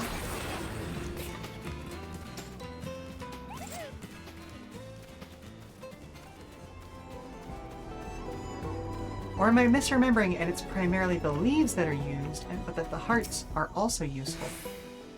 No, that can't be right, because they were grinding up agave hearts up in the mill.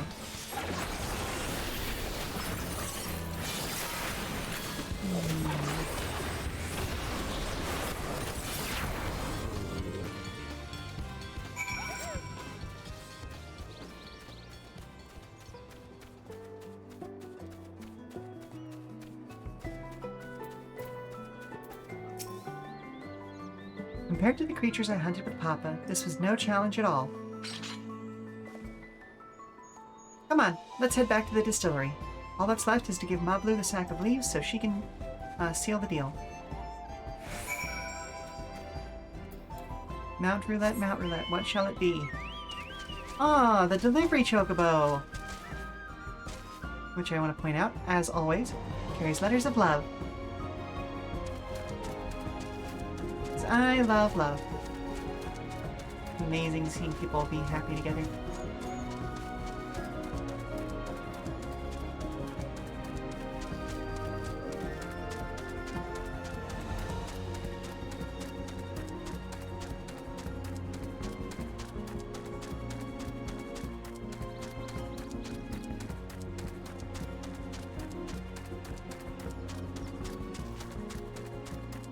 Yeah.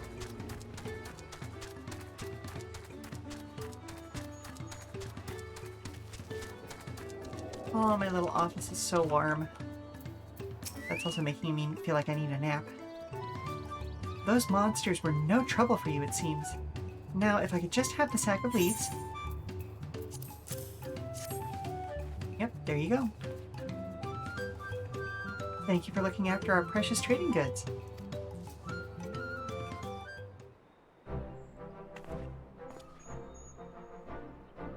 Your monster problem has been resolved, Master Gopley.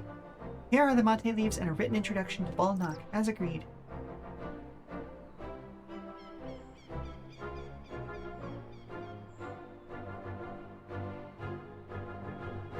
And the deal is done. Here, your jug of premium mezcal aged 3 years. Please accept it with my compliments.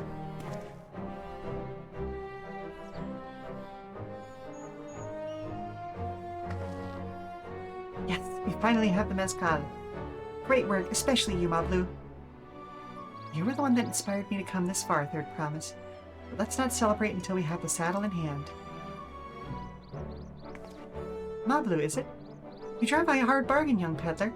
I look forward to doing business with you in the future. What? Thank you, but truth be told, I'm just a ranch hand, for now. Should I ever become a proper merchant, though, I'll be back to strike more deals with you.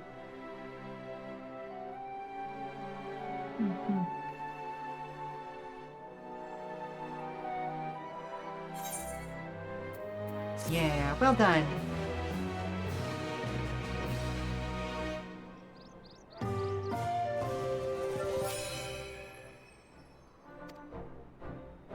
Nice. Let's go. Even at the palace, I don't think I've had a 10,000 pel jug of anything before. My hands won't stop shaking. Here, you better hold on to it until we get to the saddle maker.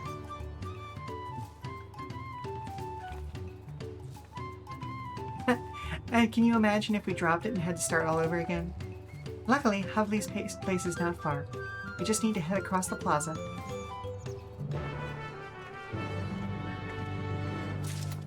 And there we go.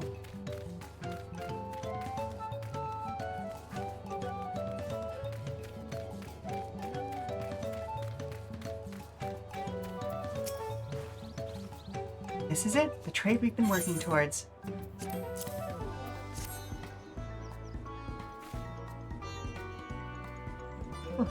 Still in one piece. Right, time to make our deal.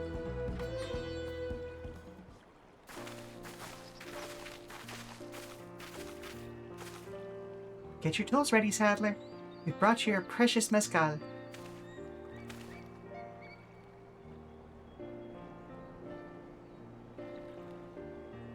Wait, you actually got your hands on a jug? But you had nothing. A few measly clumps of wool. What we had was an aspiring trader with a gift for negotiation.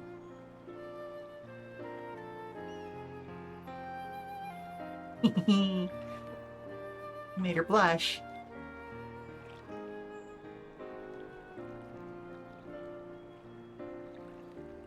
Although I'd sooner aid no claimant but Zoralja, I cannot go against the guiding principles of the Pelu Pelu. The trade is a fair one. I will craft your saddle, Third Promise. Great! Stay and wait if you like. I have all the requisite materials, so this won't take long.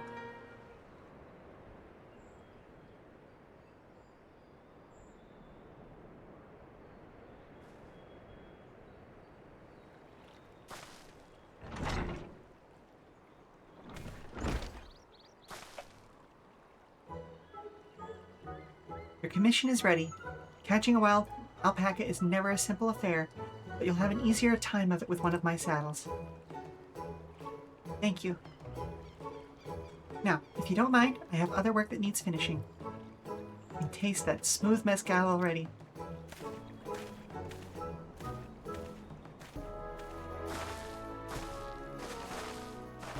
We did it! The saddle is ours! I did think we started out with only 100 pel basket of alpaca wood.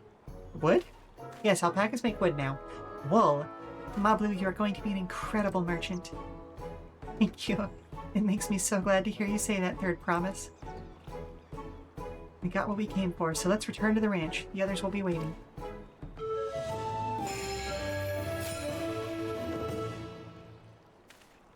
Cess, you traded a 10,000 pel jug of premium mezcal for a taming saddle. And now we get to send Wuk Lamat out into the field where she'll get spit on by alpacas. Poor girl. The timing! Oh, the timing!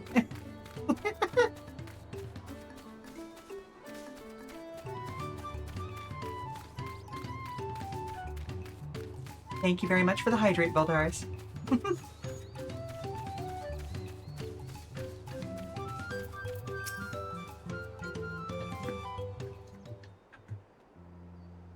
There it is. Okay.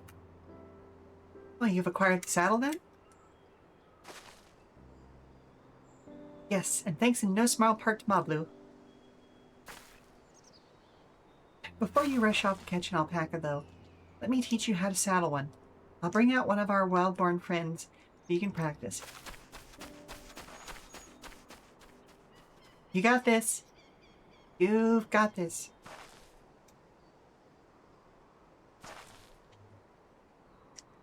I know. This is something I need to learn.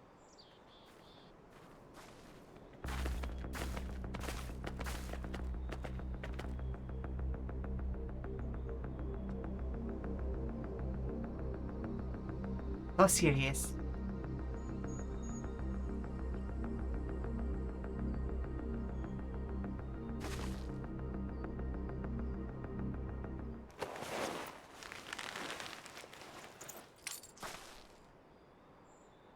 Great sunken gods, I did it. Good little alpaca. He hardly seemed bothered, much less inclined to spit, as if he was completely accepting of Wuk Lamat's touch. That is because of the singular scent with which the saddle has been coated. Alpacas find it very soothing.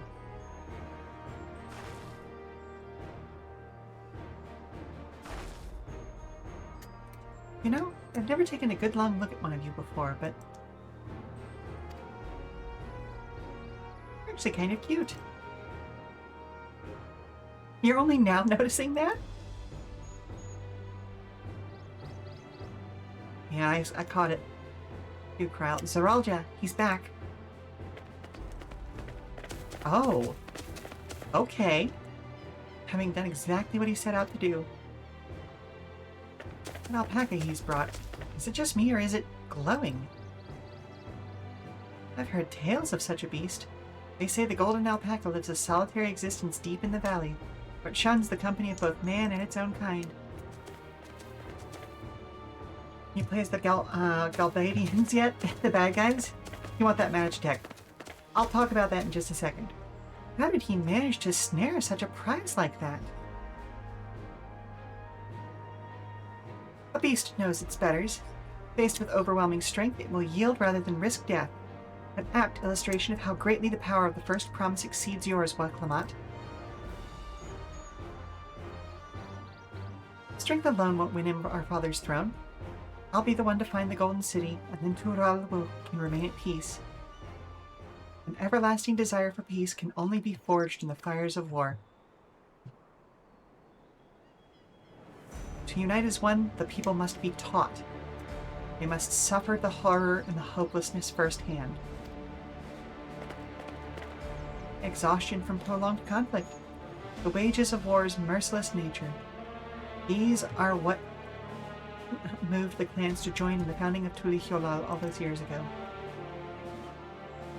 Consider the younger generation of this village. Since birth have they basked in unbroken harmony, and behold, they regard war not as tragedy, but opportunity. Thus does the resilient sun seek to provide education. Oh, hello? The fire grows bug inside again. Okay, did he let go of it, or does he still have a hold of it? It's in a jar, but Lynn's looking at it like it's candy. Okay, just keep her away from it. I'll deal with it once I'm ready to. We're gonna be finishing up the stream soon, so I'll be there momentarily. Anywho, thus does the resilient sun seek to provide education. He offers much-needed lessons in the realities of conquest and a renewed appreciation for peacetime. Hello, Circuit! As per usual, you are arriving just in time for us to get sent off to a whole nother place. I mean, the Empire is usually Midlanders. So, in this case, the Garleans are the one you're talking about, Baldaris. And I'll actually show you some of the stuff that they brought, like, tech-wise, to the classes.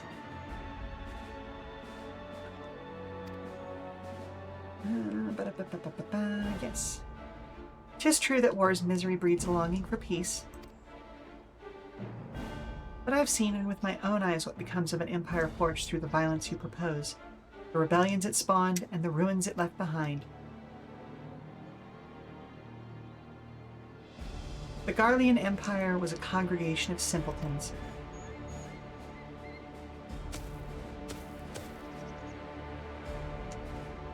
The oppressed fought back against their oppressors, as well they should. Men are not beasts. Only a fool to seek to rule over all with the threat of force alone. This is why Gulul Jaja did not elevate Mamulja, why he treated all clans with equal respect. However, the first promise has his gaze fixed upon more distant shores. He would not unite only Tuli Hyolal, but the star in its entirety. What? Why? I need not explain myself to you.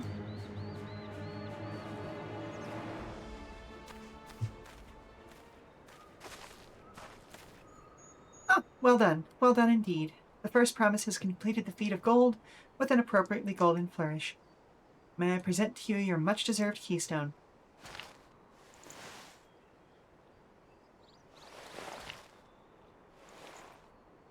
Interesting. Okay, so do all the keystones look different? Or did he get a different one? He's always been like that, never sharing his innermost thoughts with me or even Kona. Like we're not even family.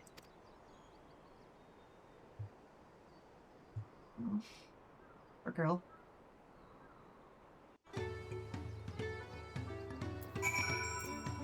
Real quick, I'm going to hit the snooze button.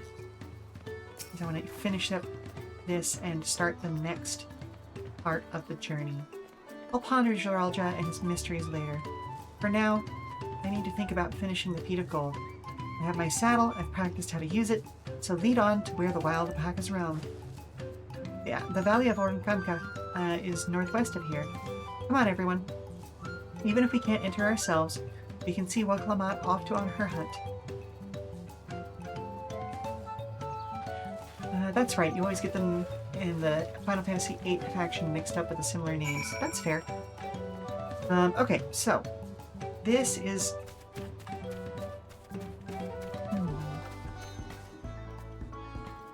Oh, okay, hang on. Let's see if we can send her off the right way. Oh, wait, hang on. Before I do that, though. So, obviously, like, you can get mounts made by the Garleans pretty easily. Like, I've got a few. They're in the random chance, but let's actually just take a look. So, here are just my favorites. So, we got the Gilded Magitech Armor, which is straight up one of their war armors, and it even has, like, an aesthetic thing that you can do where you can, like, use some of the weapons. They don't actually deal any damage, but it's a fun little aesthetic thing. And then we've also got the Magitech Deathclaw, which is just fun as hell as a Lalafell, because, like, you absolutely look like you're being escorted off premises after causing trouble. Like, it's like your claw machine prize, you know? I don't think the Falcon is one of theirs. Let's see, what other things? I don't actually have that many mounts. There's also the regular Magitech armor. The golden one you get for fulfilling certain bonus stuff, but like there's one of the regular ones. I guess that's all the mounts I have. But you can do some really cool stuff, like some of the Magitech stuff. We've got the Gunbreaker. Oh, why does your armor look like that? That's weird. Hang on, let's see if I can get that to activate. Nope, okay, cool. Oh, right, because I was using this armor for a different class last. But you can still see from the Magitech sword that the technology is available. Let's see, because I'm pretty sure I've got Magitech armor on my samurai as well. Yep.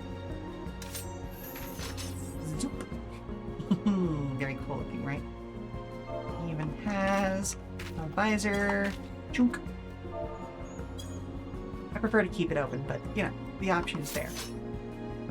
And then, weirdly, the only class that is, like, dedicated Garlean class Where did you go? Oh, not ninja. Not obviously not ninja.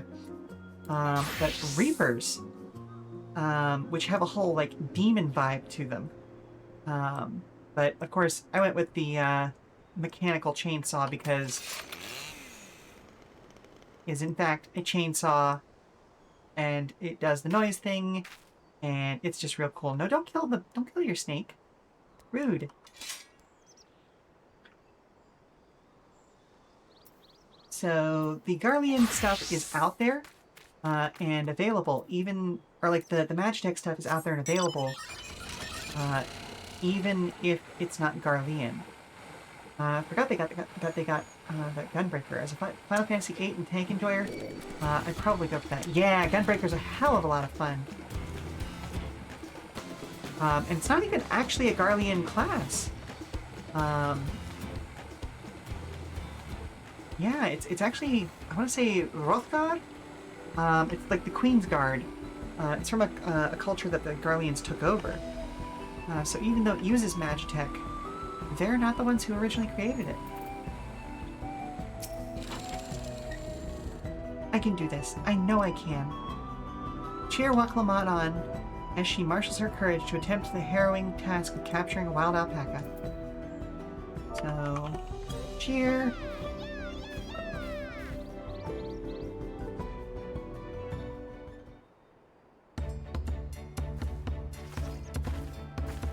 Good luck there, Promise!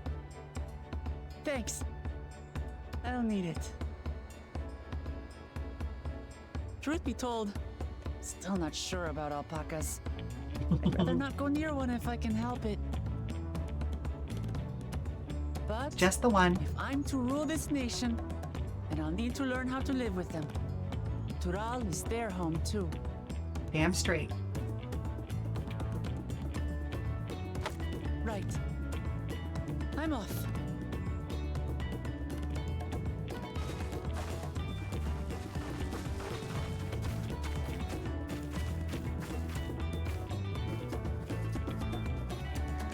So, shall we head back to the ranch, or...?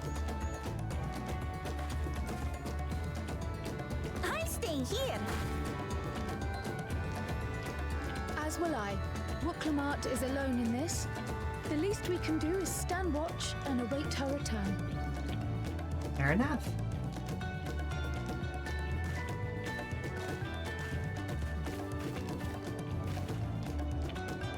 It may be a while yet. Help me pitch the tent. Sir, so forward. I thought you had Wuk Lamat's eye.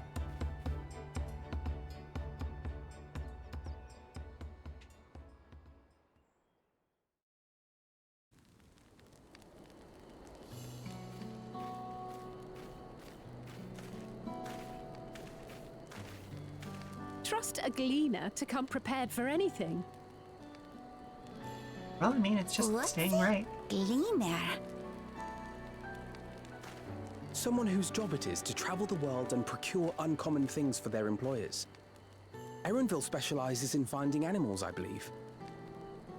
Mm-hmm. But aren't you a Shitona from Shak Tural? Why did you cross the salt?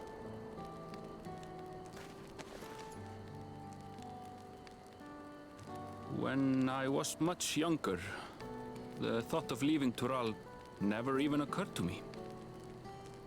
But then, some years ago, my mentor tasked me with a difficult hunt.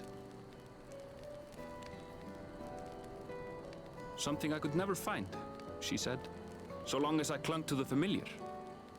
She suggested that I leave home, leave Tural, and join the Gleaners of Sharlayan.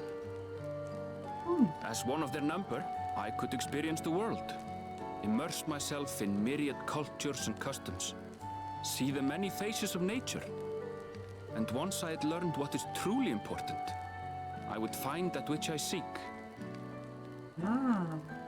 My younger self took those words to heart, and off I went to become a gleaner. Fair enough. Her words alone moved you to leave behind everything you'd ever known? You must have great respect for your mentor. As it happens, gleaner work was much to my liking. And I all but forgot why I had pursued it in the first place. Yet, events conspired to put me back on the trail I'd abandoned. Wait, are you saying you were tasked with finding the City of Gold? I was. And though my hunt is now entangled with the right of succession, I mean to see it through. Well then, I understand completely. We all have our reasons for seeking the Golden City. Which is all the more reason for us to work together.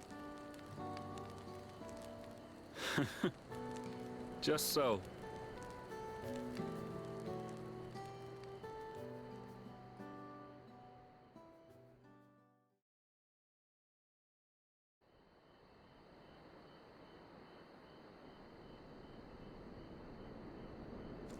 Oh, gonna burn my last snooze.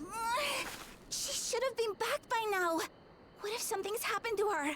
We need to tell Tobli and arrange a search party. Wait. Do you hear that?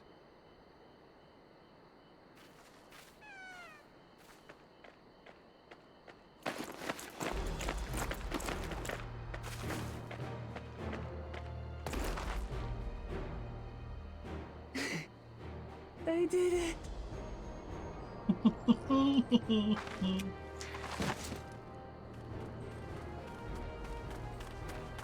You sure did.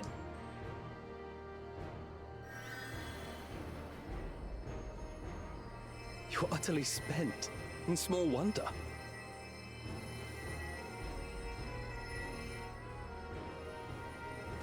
Well done, Third Promise. The ranch isn't going anywhere. Take a rest in the tent.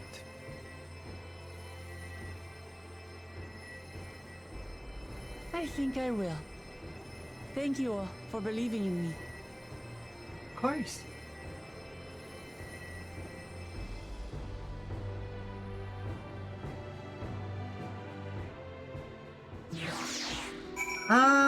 I don't think they are, but at the same time, I wouldn't be shocked.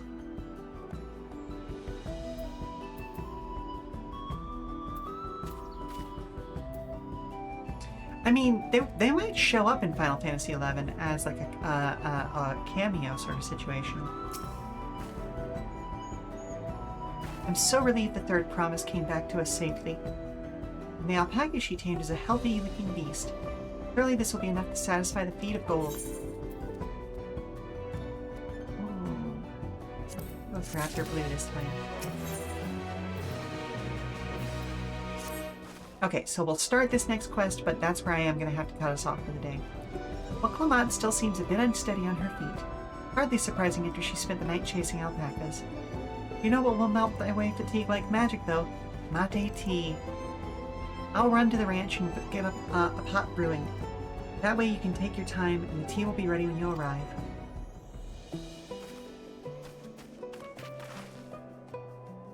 As Mabvu so wisely suggested, we shall set a slower pace for our exhausted Third Promise. Alright, so I'm going to head in the direction of where this ends. But we are going to have to find a place to send you all off to in the meantime. Oh! They see me floating. They hatin'. I don't know why, that's the song that pops into my head whenever I get this. It's just so nonchalant, you know?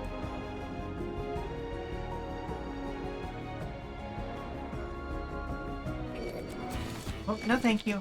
No thank you, I don't want to fight you.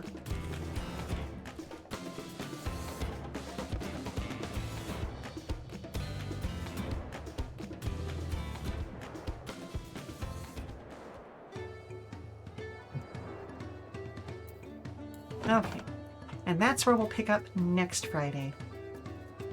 But in the meantime, let's go back over to the Just Chatting screen and figure out where I'm going to send everybody off to. I have a good idea of where it's going to be. So thank you very much for stopping by, Weary Travelers. I hope you've enjoyed today's Final Fantasy XIV stream. I'll be back tomorrow, Saturday, September 20th, with the Lamplighters League. That is the sort of pre-World War II sort of fight the old gods and weird magical proto-Nazis game, and I am definitely in for that after the last week we've had. Let's kick some Nazi ass, you know? Until then, for more information about future streams, keep an eye on our Blue Sky at Come and Go Tavern for announcements and daily check-ins from the Come and Go. I have been your hostess, Sheela Ornithalis, and if you want to prop your feet up for a little while longer, we've got some more entertainment coming up soon via our raid. And yeah, always fun hanging out with everybody. I'm so glad y'all can be here whenever I'm streaming. I know it's a weird time of day, but hey, again, glad you can be here. Let's see. Is Barry? Yep, Barry is in fact still streaming. Oh, and in fact playing Final Fantasy XIV. So let's go bother them. All right, ta-ta for now. Bye, bye, mwah, bye, bye. See you next time.